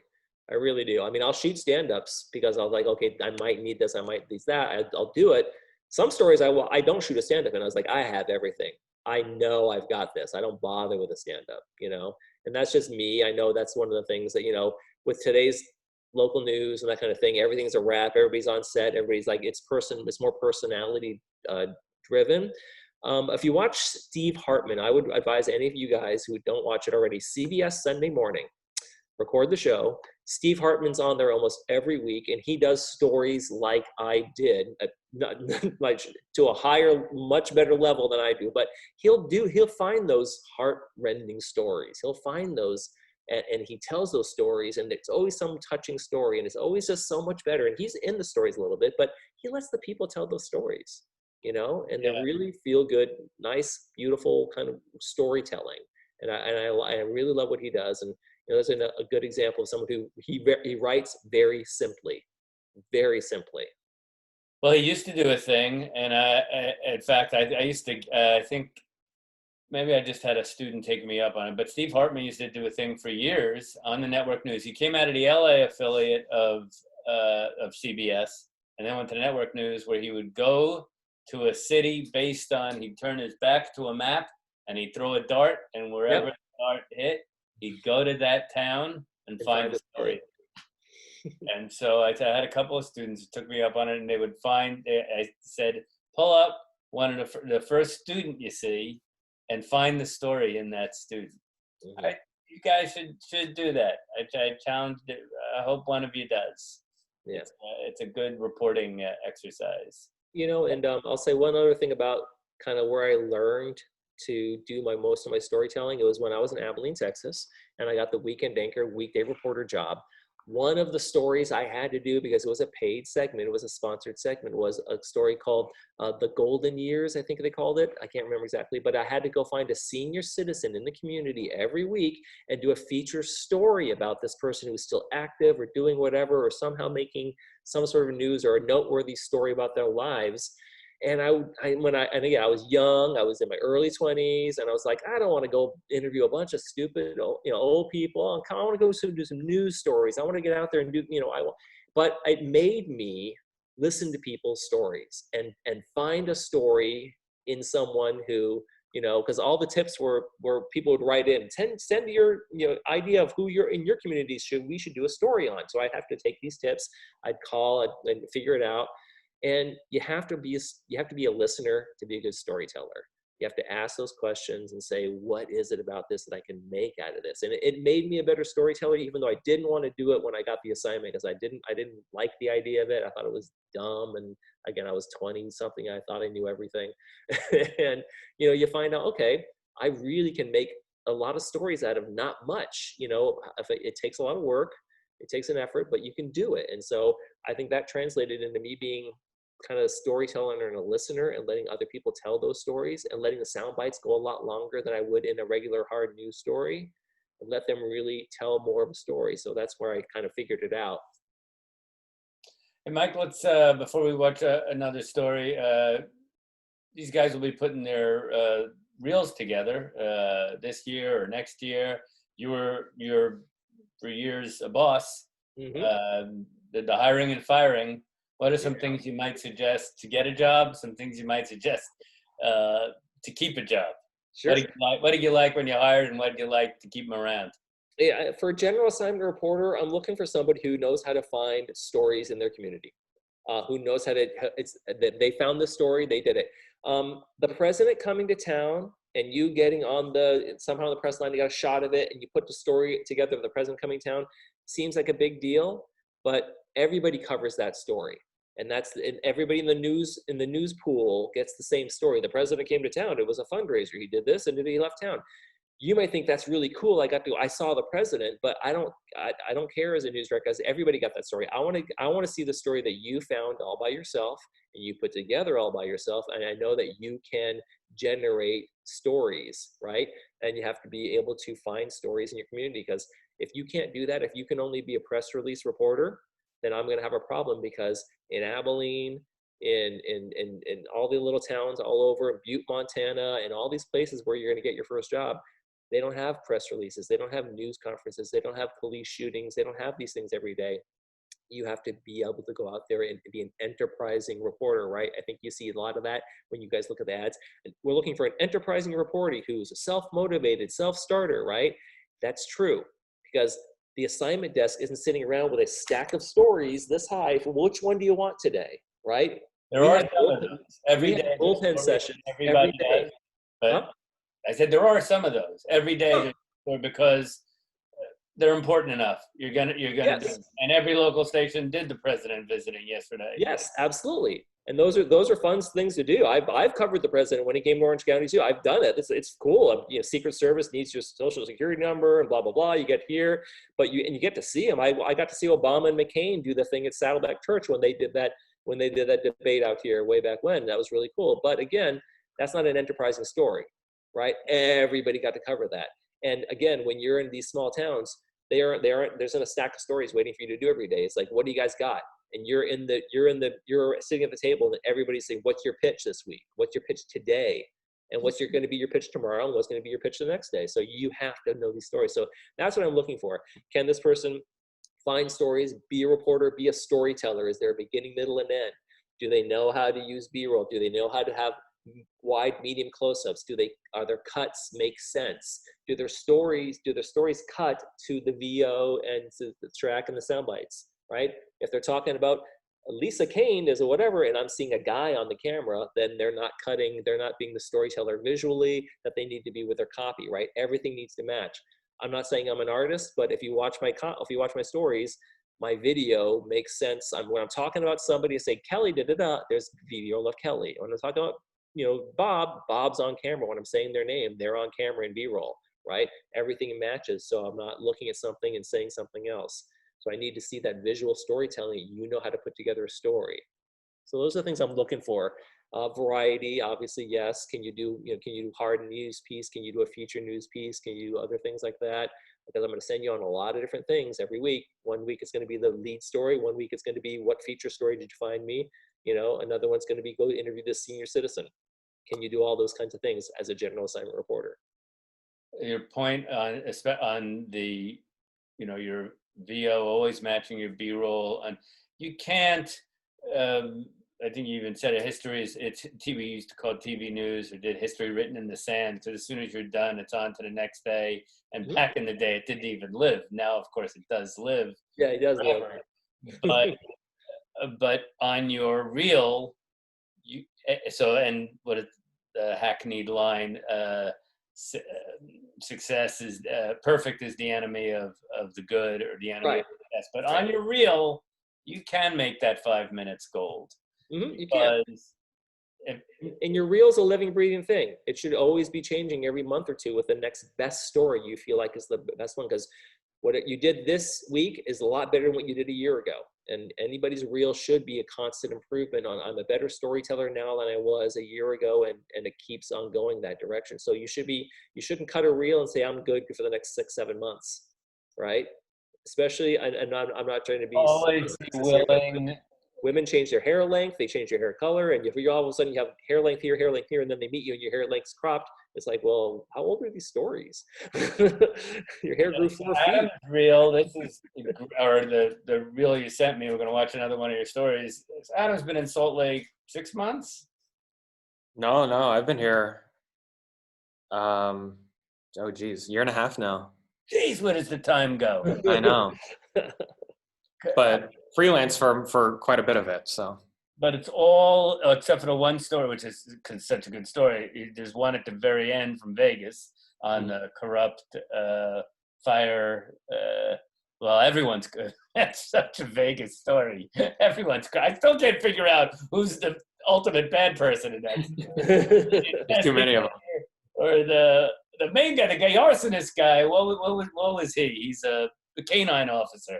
So there's a bad cop, there's a bad fire investigator, but I noticed watching your, and again, I hope you appreciate it, and we're going to watch another story, the production value of your stories coming out of this station in Salt Lake is fantastic. You have your own producer, you got your own shooter, editor, you have a whole team? Sometimes. I'm a control freak, so sometimes I can't let go, and I have to MMJ it, On that note, the one other thing I'm looking at on your resume is, can you shoot, can you edit? Right. Heck, if you can't do that, I'm not hiring you. If you're an audio person, put that down there too. There's vacations, vacational leave. anything to make yourself invaluable. Yeah. Good. You're not getting hired at small markets. You're not getting hired at small markets these days if you can't shoot and edit. It just isn't happening. And then some. So which mass we could? I think the story. Which is the story? So Adam just did a story that got picked up, and you were on Nancy Grace, right? Any of you guys watch Nancy Grace? It's on Oprah's, one of Oprah's networks, right? Yeah, she has a few different shows. She's on CNN. I think the show I was on Oxygen. Okay. It's called Injustice with Nancy Grace. It's kind of like a real crime kind of Dateline kind of show. And the story is about something I've been following since December last year. 2 missing kids out of this kind of small little Mormon border town on the border of Idaho and Utah. And the more you look at it, the crazier it gets. Their parents are part of a cult. Both of their parents had their spouses suspiciously die. So there's like a trail of like 4 or 5 bodies involved in this family.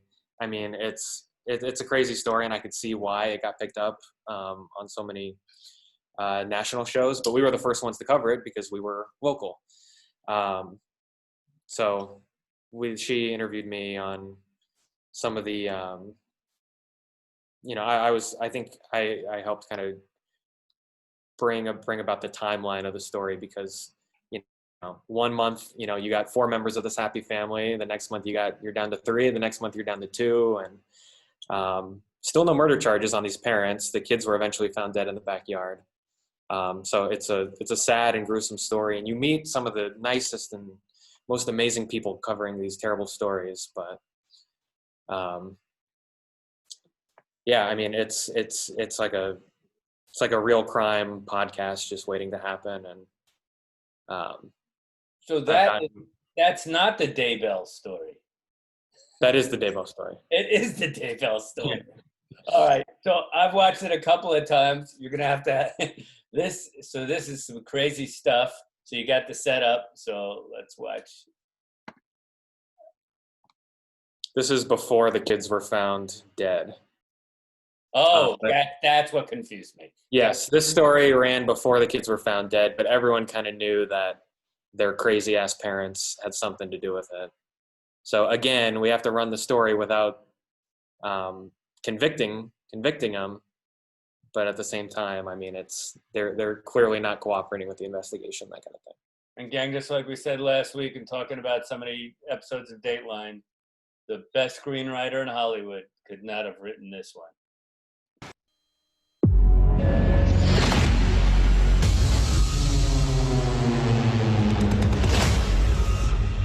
It has now been more than 4 months since anyone has seen 17-year-old Tylee Ryan and her little brother, 7-year-old Joshua J.J. Vallow.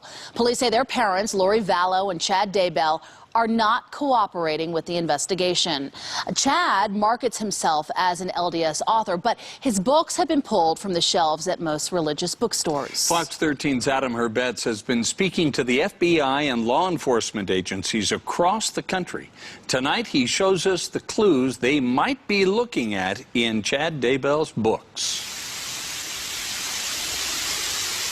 Chad's one of my favorite people. In fact, he used to be in Springville, and then we followed him to Rexburg. Yeah. Depending on how you knew Chad Daybell. Chad and I go back about 30 years. We actually served in the same mission in New Jersey. Depending on where or when you met him, you might have a different picture than the uncooperative person of interest at the center of a search for 2 missing children. He's on the run? Is that what's going on? Or whatever, that he's under suspicion? This is crazy. A different picture than the man who remarried not even 2 weeks after the sudden death of his first wife, Tammy. Family members say Chad told them she went to bed coughing and never woke up. She was 49 years old, and investigators are waiting for autopsy results to find out if she died from something other than natural causes. I've recently released my autobiography entitled Living on the Edge of Heaven, where I tell more about my 2 near-death experiences and how that prompted me to write my novels. Chad claims almost dying left him with one foot in the spirit world, the other in the physical world. He talks about dozens, if not hundreds of visions. That's a lot of clues, right? Those are absolutely clues. 2 books that I'm going to read first, autobiography and his last publication. Those are where we're going to start. And in true fashion of what you have done, we may see hidden messages in these writings. Chris Bertram is a criminal profiling expert who has worked with the FBI on other cases, but is not involved in this one. He says Chad is different than most and may have given investigators a roadmap to help find JJ and Tylee. It's less common for someone to write an autobiography.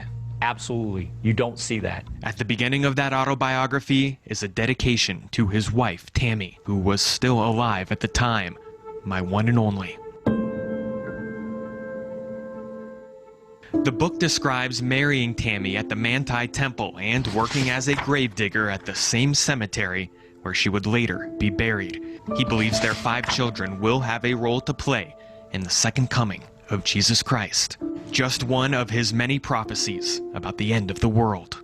You absolutely have to go follow that up. His books go on to say the world will end with earthquakes and hailstorms, floods and fires. He believes the U.S. government will require humans to receive microchip implants and that the country will be invaded by Chinese and Russian forces with help from the United Nations. He believes that what he is hearing, gives him direction in his life. As for Chad's new wife, Lori, divorce paperwork filed in her previous marriage indicates she was also obsessed with the end of the world, telling her now deceased husband, Charles, she is a reincarnated God who would murder him if he got in the way of her mission. He goes out there, but he doesn't go that far out. Lori's family members believe her new husband's books changed her, even though Chad's autobiography states he does not believe in reincarnation. He's making some pretty strong assertions.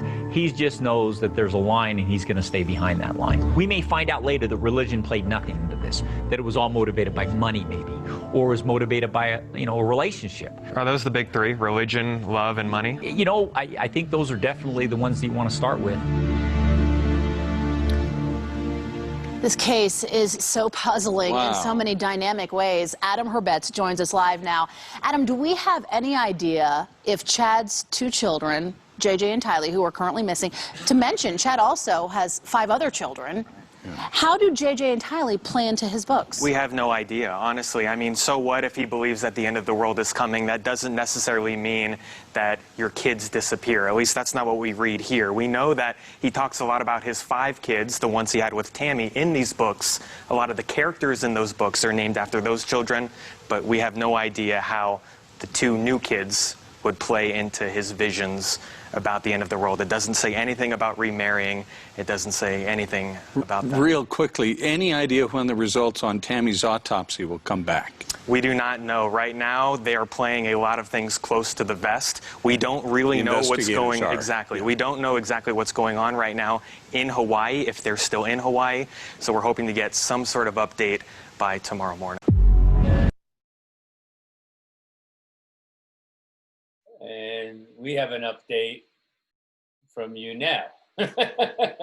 Yeah, and the kids are dead, which is terrible and sad. But honestly, I thought this was going to be a case kind of like the Susan Powell case where, 3 years would go by, 4 years would go by, 5 years would go by. And every year we're saying it's the 5th anniversary of JJ and Tylee's disappearance. Where are they? Nobody knows. And, I think it's nice that there's at least some closure for the family members.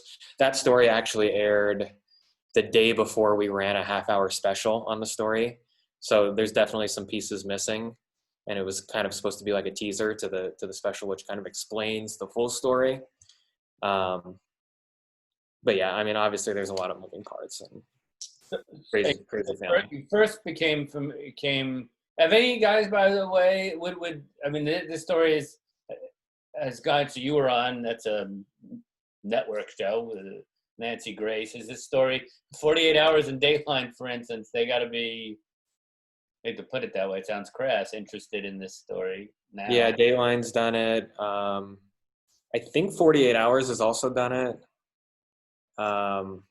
Yeah, pretty much every big kind of news magazine, real crime show has looked at this story and they're like, yep, this checks all the boxes. So and then some. Like you said in your on set.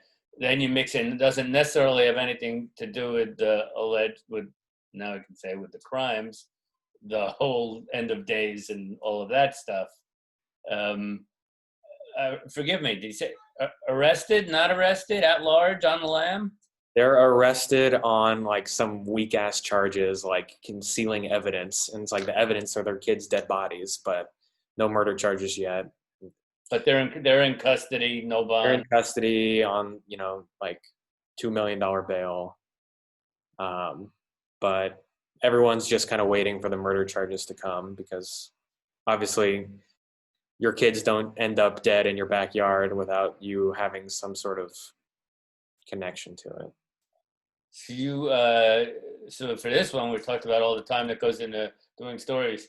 You did some reading about you read these books. Yeah, I got to charge the station just laying in my bed and reading a book. So that was kind of cool. But what's the you could ever know? What's the thinking like?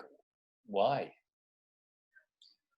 A lot of people think life insurance money. That's why both of their spouses died. Both of them had healthy life insurance policies.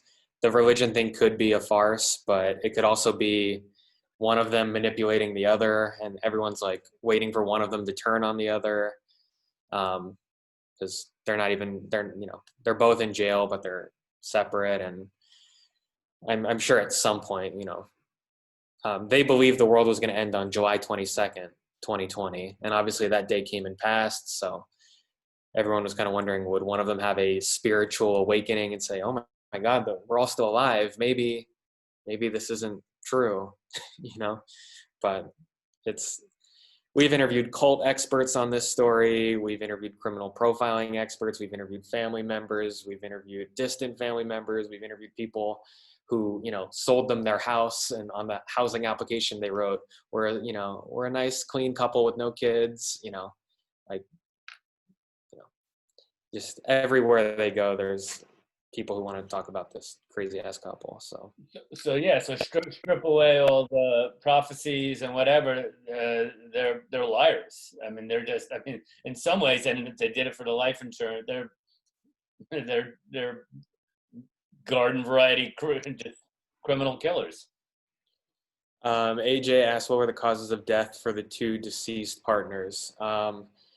So I didn't go into it in this story, but the woman, the mom of the two kids, her husband was shot and killed by her brother in Arizona in quote unquote self-defense. So that obviously was its own whole thing. But basically everyone thinks that she put her brother up to killing her husband. And then as for the wife, I mentioned it in the tag of my story.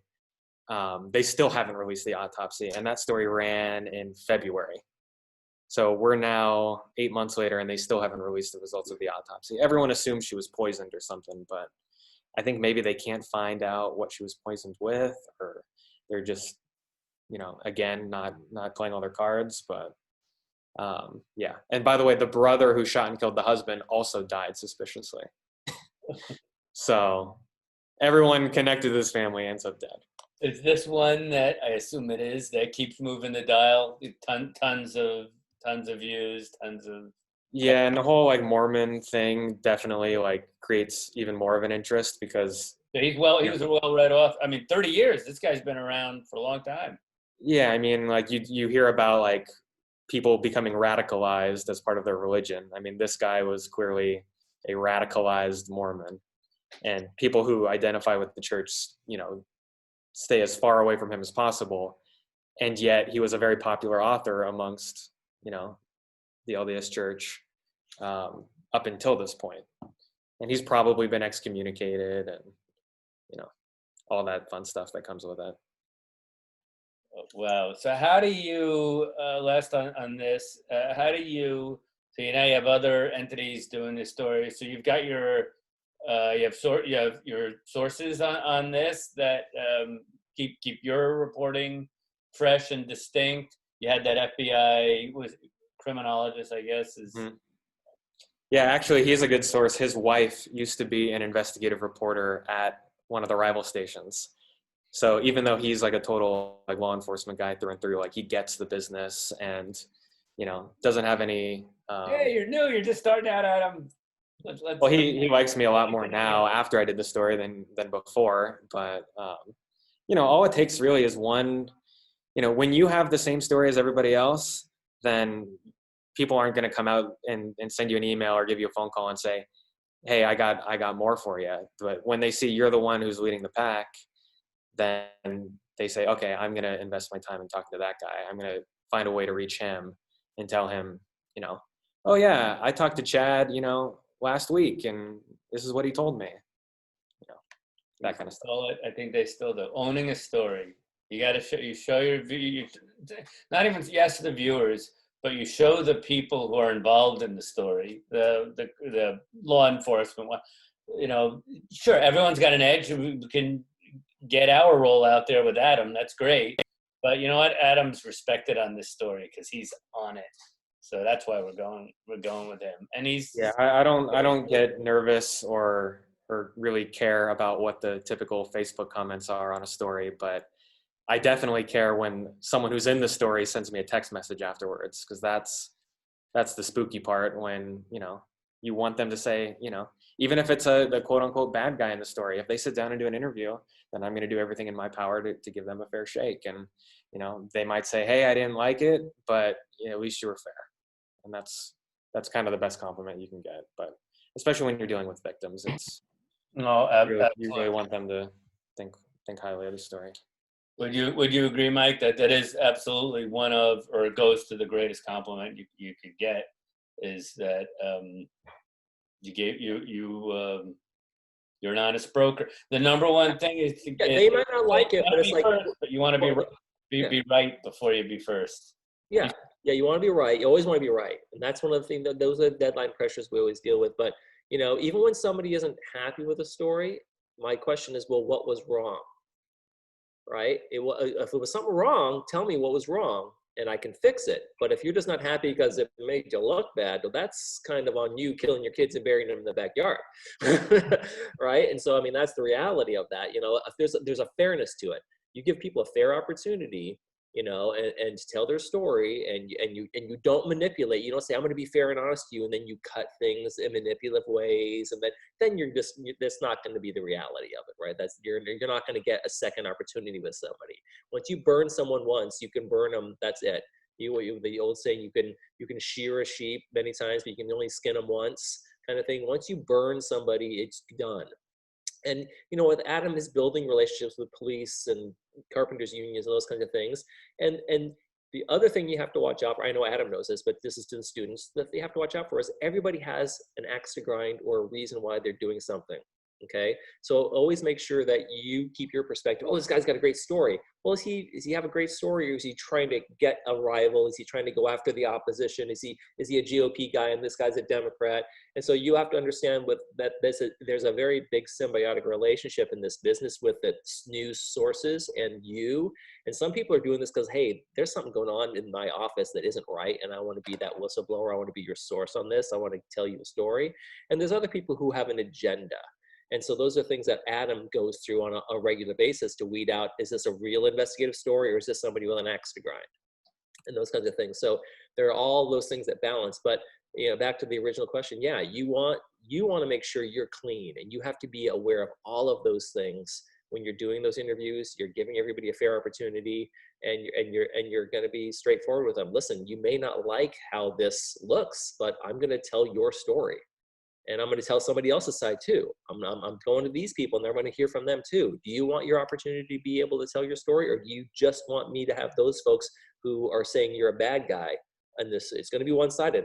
I'm doing the story with or without you. That usually gets people going. This story is happening. Do you want to be part of it? Do you want your side on there, or do you want it to be one-sided? Because I'm giving you an opportunity, right? And by the way, that's another very good way to at least try to avoid litigation. Yeah. It's called in some of you guys took media law, the right of reply. Mm-hmm. It isn't a quick phone call 5 minutes before deadline. I take multiple phone calls, multiple opportunities, and they did not respond, right?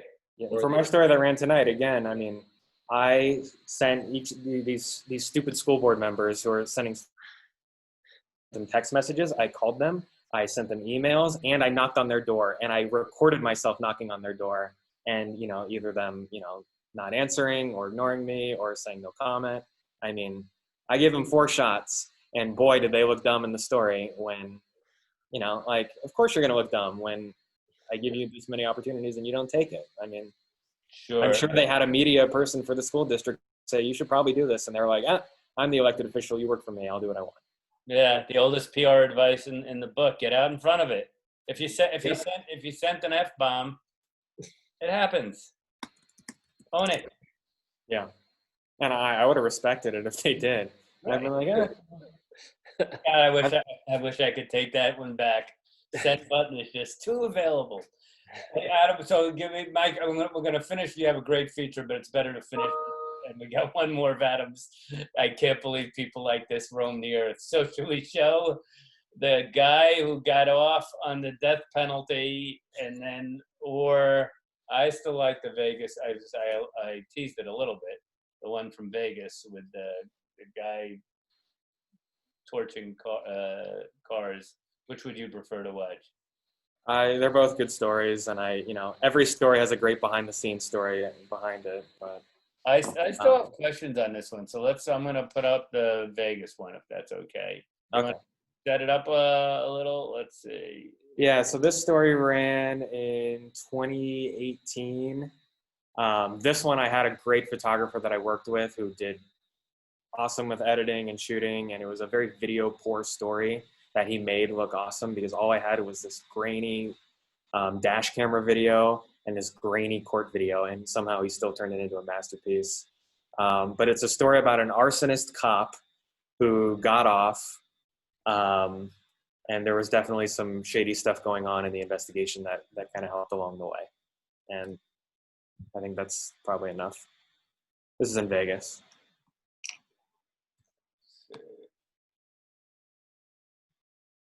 Report.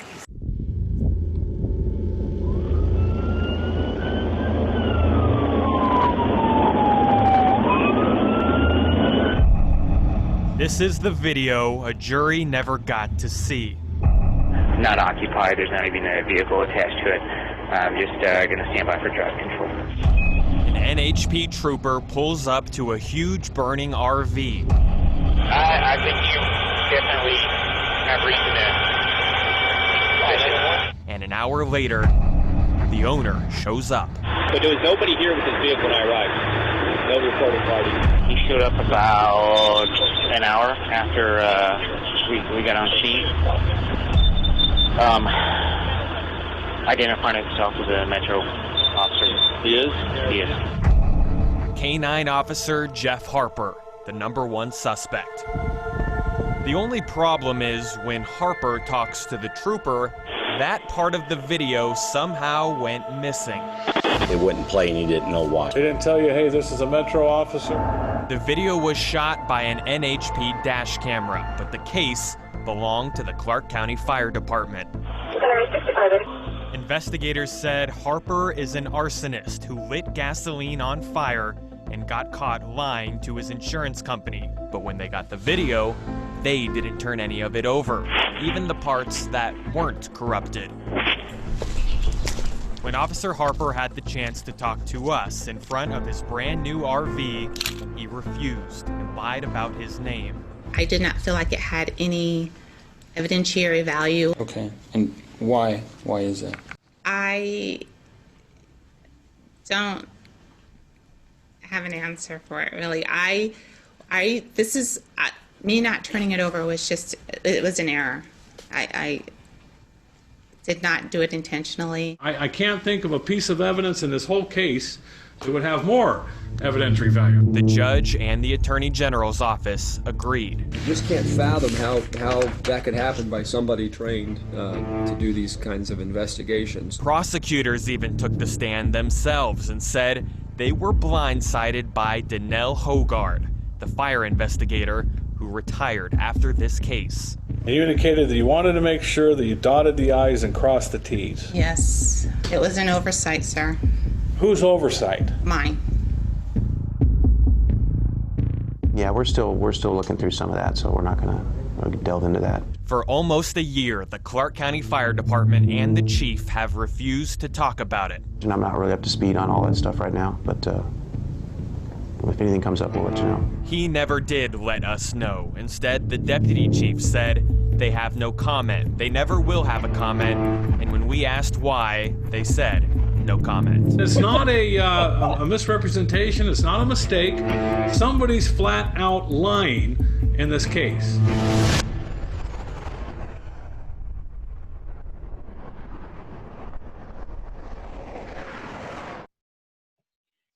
So 2 things with that story.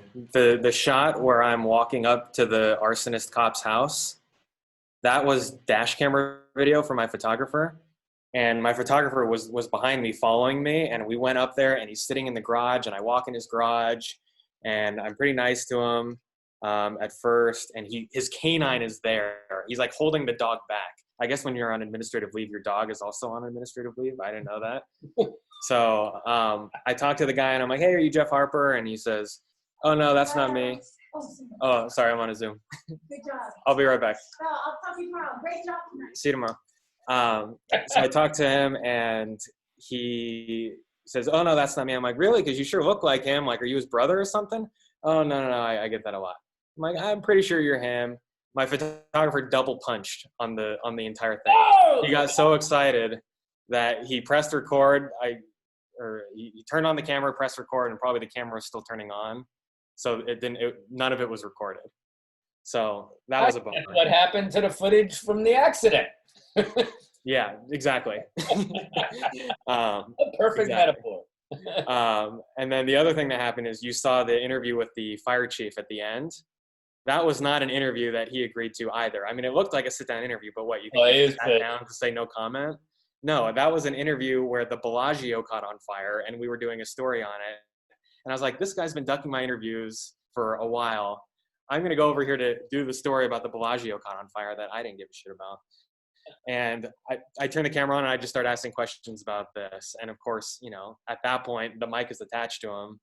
All he can do is give me his non-answers. But at a certain point, like, if you're going to give me no comment, I'm going to get that no comment on camera. And that's what we did. So he wasn't super thrilled about it, but hey, I asked him about the Bellagio afterwards, and we did the story. So from Mike's stories, we see like the good in people, the good in the human condition. From yours, people stink. Yeah. Well, I mean, and so in this one, of course. So what? I mean, it seems like that fire investigator. It's like the old go along to get along, because this is Vegas, baby. Yeah, either she made a big mistake truly, or she corrupted the video and forgot to turn it over. I mean, that's 2 pretty big mistakes. I mean, you can't just not hand over evidence. That's too big of a deal. Why would a fire investigator, why would anyone in fire protect anyone in police and law enforcement? I don't know. I guess it wasn't the softball game. Right. Yeah. But, it's in Vegas especially, there's definitely a spirit of that. I mean, I remember on January 4th, 2018, I did a story about a tourist on the Strip who accidentally got shot by a cop on New Year's Eve. Like, that's the type of stuff you shouldn't be finding out about on January 4th. If a cop accidentally shoots a tourist, you should find out about that on New Year's Eve. But we found out about it 4 days later from a retired cop friend, and those guys talk, and Well, we were talking about. I mentioned Freeway 91, Freeway 91 or Highway 91. Route 91. Route 91. Yeah. We're talking about it again this weekend. You might recall the name. So one of my former colleagues who was at this memorial, John Overall, was twice an anchor. I don't know if you've heard the name, Adam. And he, fairly recently, I think, in Vegas on the second go around, and just mentioned how difficult, if not impossible, it was to try and cover that story and exactly what happened, the story behind the shooter. Give us your take on what happened, your efforts to cover it. Well, part of covering that story as closely as I did, I mean, those were a lot of stories that had hope for sure, but there were also stories that were, you know, this officer messed up on this day. I mean, in Vegas, the feeling was, when you live in Vegas, you learn that none of the people who live in Vegas are actually from Vegas. They're all like from Southern California, but they take so much pride in their community. There's this huge amount of Vegas pride amongst the locals. And you probably remember after the Vegas shooting, a couple months later was Parkland in Florida. So all the national media is in Vegas covering the story. And then, you know, a couple months later, nobody cares about Vegas anymore. Everyone's on to Parkland. So the locals are pissed off. And a lot of the things that went wrong in Parkland, where the school resource officer didn't go in, you know, he kind of chickened out. Same thing happened in Vegas, just nobody really knew about it until a couple months later.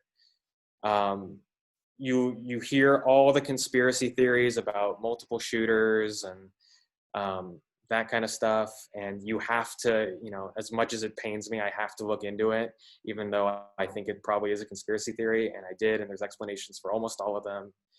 I think the guy just hated people, and he just decided to take it out in the most painful way possible. His life was going, I mean, he had a lot of money, but his life was going south. Yes and no. I mean, depending on who you ask, I mean, it sounds like he still had some money somewhere, but obviously, you know, everyone knows money doesn't make you happy. Right. And the miracle, like you said, he upset the miracle. How did he only kill 58 people? I mean, it's the deadliest mass shooting in U.S. history, and it's still, how did he only, you know, he was clearly, he was researching like venues, like he was researching, what's that concert in Chicago, Lollapalooza? He like had the same setup across the street from that concert, and he had the same setup at another concert in Vegas called Life is Beautiful. So he clearly was doing his research and wanted to inflict as much destruction as possible, but some people are just messed up, and that's the kind of story where, as terrible as it is, and how the big question is, you know, why, what's his motive, we may never know. I mean, that's the type of story where we focused a lot more on the victims and the survivors, and, you know, a lot of our stories, we didn't even mention the shooter's name, right? Just because that's what gets these people off. So. Absolutely. Well, Mike, why don't you can bring us home with a fun one? This story from the from Angel Stadium. Yeah, that's a fun one. Angel Stadium, the year that they got the All-Star game, I think it was 2010. They decided to make a big All-Star sandwich, and so they had the chefs there. Made 3 different ones that they were going to vote on being the signature sandwich for the All-Star game in Angel Stadium. And so we went out there to do the old-fashioned taste test, and this is one where I am on camera a little bit, because it was you know, it was just one of those that was real fun, and I had brought my son so to come along, and I decided to let him be part of it too. And so this was a little fun, just a real fun one. Every now and then you can put your kid. Every now and then I get to put my dog in a story. Exactly. Makes it all worthwhile. Here we go. Makes me happy. You know what? I love Reuben sandwiches, but with my diet, I'm breaking it today. Oh yeah, that's good. This year's All-Star race is heating up, not on the field, but on the grill. The Angels are asking fans to vote for one of 3 sandwiches. The winner will become the signature sandwich at Angel Stadium. I already had the brisket griller last time I was here, and that was really good. So this is my second one more than I get to vote. The man behind these culinary creations, Angel Stadium executive chef Rick Weinman. We started with about 5 sandwiches, narrowed it down to the best 3. We had everybody in our organization voting. We got the Angels involved. You know, it was a good, fun process, and it tasted pretty good too. The fans agree. Great. The brisket griller, zesty, snappy, exactly what I was hoping it would be. Jalapeno chicken sandwich, plenty of jalapenos, fantastic. Even Chef Wyman got in on the voting. My favorite is the jalapeno bacon chicken club. So it was time for me, along with my son and sandwich connoisseur Matthew Taylor, to bite off more than we could chew. Okay, so now really it comes down to the taste test, and that's the most important part for everybody to sample all three of these sandwiches here at the park. We got the brisket sandwich, we got the California chicken, and we got the pastrami here. In the interest of time, we'll speed up the process of our taste test. Unfortunately, it was a Taylor family house divided. I thought the jalapeno bacon chicken was the best, and as you can see, Matthew preferred the brisket. So we had to bring in our photographer, George, out from behind the camera to cast a vote. All right, we got George to commit, and in the end, we have a vote for all three sandwiches. So now it's really up to the rest of you guys to break the tie. In Anaheim, Mike Taylor, Real Orange. That's not... These are bees. Wild Princess's backyard, and these are great backyard bees. Here's what it's stopping. That's not fair around dinner time, Mike. I shouldn't have done that. You're late for dinner, man. Perks of the job, right? To do a story like that. Yeah. I mean, those are the fun ones that come along. And when you're the news director, sometimes you get to pick and choose the ones you want to do, out of the pot first. Every once in a while, when you're working in a smallish newsroom, and you say, I think I'm going to grab this one. Another one of the oldest lines from Maxims About the Business. On the best days, you get to meet and interview people and go to any event you want for free. Yeah. And that's, I'll say that on that side of the business, this is an opportunity. It isn't the best paying job in the world, and the hours are crazy, but you get an opportunity to see, meet, go to places, meet people you would never in your life, in any regular job, get the opportunity to do. And that's one of the things that I've always enjoyed about this. I know more about local government, school boards, how things work in an Angel Stadium, all the things that I've done, how bees, are transported from one place to another, you learn and you get an insight for things that you never would have the opportunity to do before. You meet people that you never would have access to before. I've met President Reagan. I've been in the same room with Bill Clinton. I've been in the same room with Barack Obama. I mean, these are just things that normally you wouldn't have the opportunity to do. And that's one of the things I really have enjoyed about this job, that I did for so many years is understanding the community, understanding how the insides of how things really do work in this world, and telling those stories that are interesting. And I did hard news too. I mean, the reel I have obviously is there's a lot of fun stuff on there from when I was doing a lot of fun things at Real Orange. But hard news too. Like I said, dead bodies and investigative stories and those kinds of things. And those kinds of things are a learning experience too. And you're like, wow, when you get behind the scenes on this, I'm sure Adam has been enlightened over the years of like, wow, this is not supposed to be the way this works, but this is what these people are doing.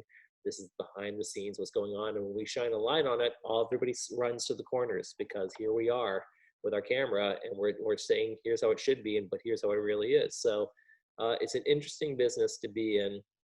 And it has its rewards, and there's never a day the same as the next. That's definitely the reason I enjoyed it so much for so many years. Different every day, and in addition to the people and the events, not this. I mean, it does make you smart. If you're in news and from your perspective, overall responsibility of a newscast, you learn. It's never ending. It's like the drinking from the fire hose, right? Mm-hmm. So, hopefully, everyone that thirst for knowledge. Adam, you're 7-8 years in. Have you ever had a hesitation, thought about taking another path? I mean, from what I know of you, they say in the print game, you prick them and they bleed ink. But, I mean, you're wholly invested in the mission. I don't think you've wavered, have you? No, I've never. I had a lot of questions about what I wanted to do before I did this. That's when I was trying to find my path. And then once I found this, I don't know how to do anything else. not qualified for anything else. Yeah. I mean, I sure hope to God that this industry stays alive and thrives for a very long time, because I love it. I think it's incredibly rewarding.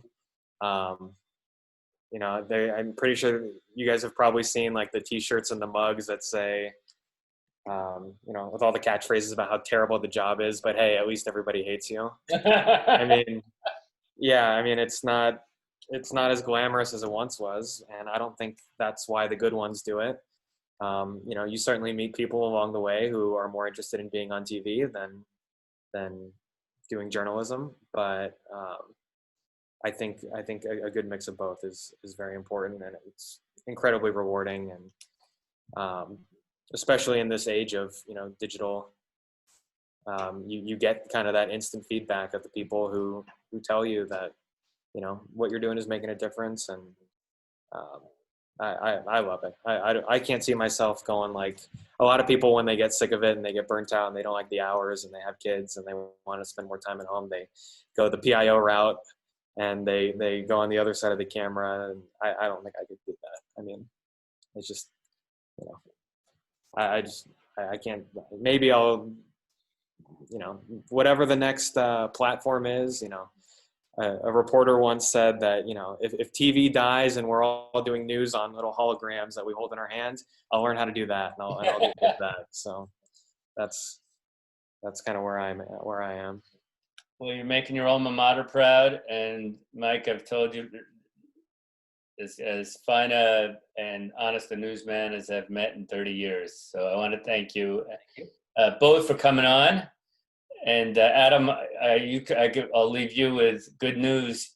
Your Eagles are now a half game out of first, and the Giants, despite being 1-5, are 1 game out. The NFC East will continue to stink. I don't want to make the playoffs. I want to tank as hard as humanly possible. This season's a disaster. And we get to play you guys on Thursday night. You have 2 more guys out. Ertz went out, and your running back went out. Miles Sanders, yep. Hey, thank you guys. And the heartbreaking thing is we always try and find a way to make it close, whether we're playing the garbage Bengals or the Ravens. That was a nice comeback against the Ravens. Guys, do you have any final questions for Mike and Adam? I'm going to leave you guys go. But class, please stay with me. Just want to tell you about your first the writing assignment coming up. Any questions for our guests? Well, again, thank you both. Much appreciated. I'll leave my contact info in the Zoom. Thank you very much. So if anyone wants to call me or text me or email me or anything, I'm always willing to help as much as I can. We should be paying, by the way, one last thing. We should be paying it. There's still more to come on the murder story, on the last one we watched, right? Yeah, we'll see what happens with that. I'm sure that'll, we'll cover the trial and that kind of thing, and I'm sure more interesting stuff will come out through that. But it's one of those where some of the people in my newsroom who've covered it, they have trouble going home and decompressing after some of the heavy stuff we deal with, and I can't blame them. I mean, same thing with Vegas with the shooting. I mean, you compartmentalize a lot of this stuff, and then eventually it kind of hits you. So. Right. Like focus on there's even in these stories, there's heroes. All those off-duty police, you just came back to me. All the off-duty police officers, right, that saved so many, or just friends of who saved, those, right, saved lives that night. Yeah, I guess I don't go to many country music concerts, but I guess those are the types of people where, you're walking through the crowd and someone next to you is eating a sandwich, and you say, wow, that smells good. And they're the first ones to say, it is good. You want to have a bite? I mean, these are the types of people who are there.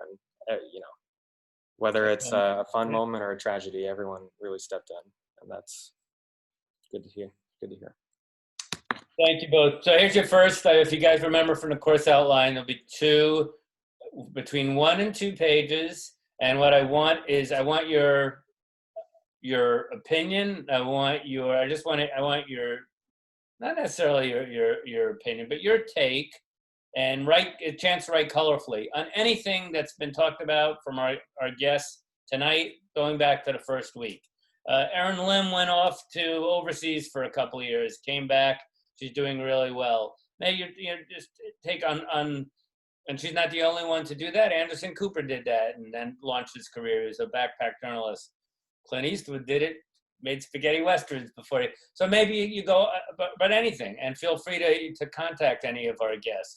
Talk about the merits of investigative journalism, or as Adam talked about, or on the merits of local news, or being what Mike's done in his career. So you can feel free to ask me any questions. So to do, and so between 1 and 2 pages, just single space, any guest, any facet of any of the classes that we've had that interests you.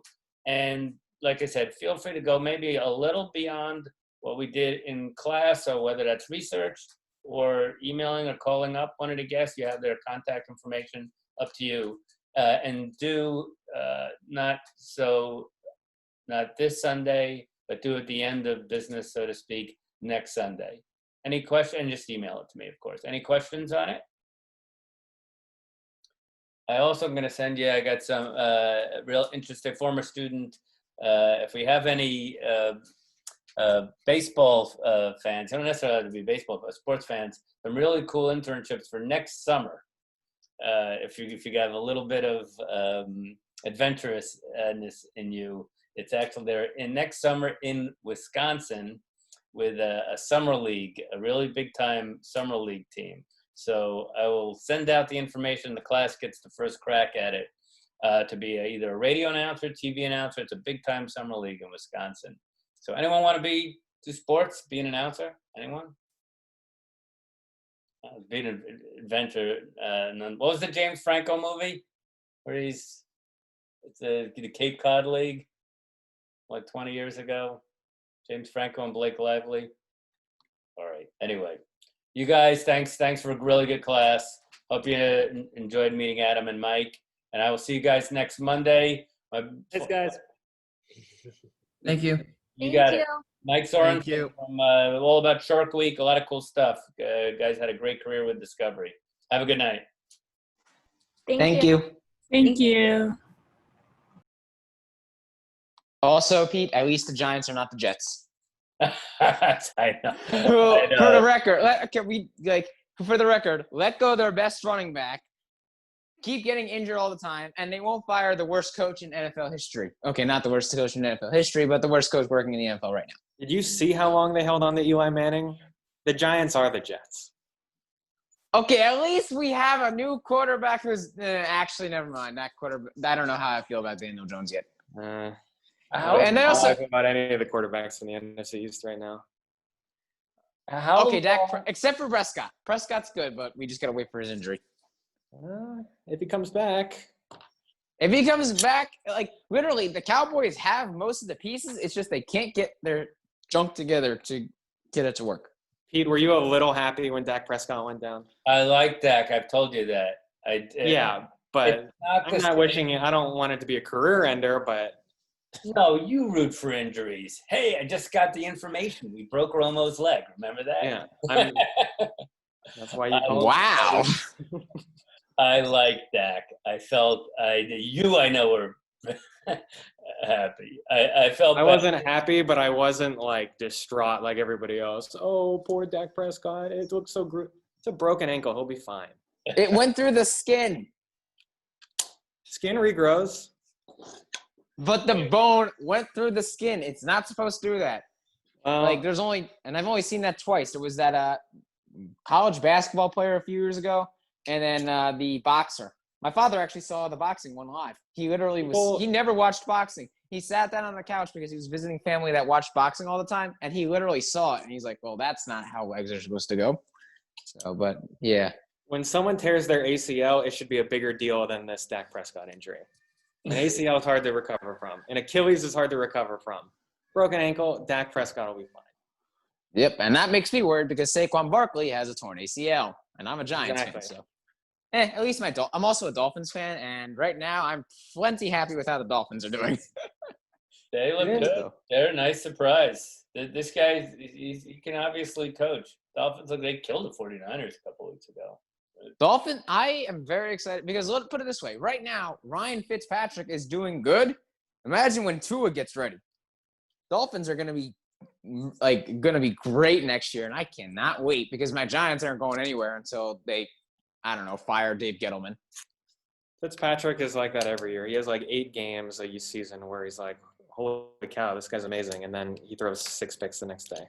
The next week. Well, you keep losing people, but you guys are actually the best team in the NFC East. So I don't know. I think the Cowboys are going to make the playoffs with Andy Dalton. I watched the first half tonight. They looked horrible. Their defense is actually pretty Oh terrible. terrible. No team speed, no push. That defense, that's like epically bad. They have a lot Jerry of, Jones needs to do something.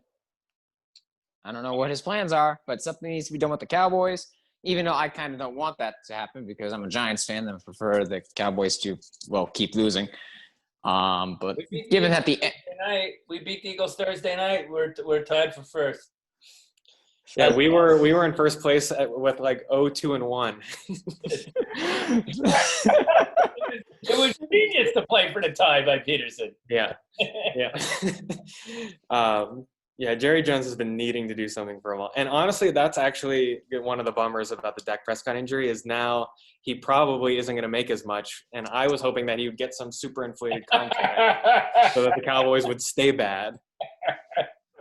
Oh no, he's still getting a super inflated contract because the Cowboys are probably going to put the franchise tag on him.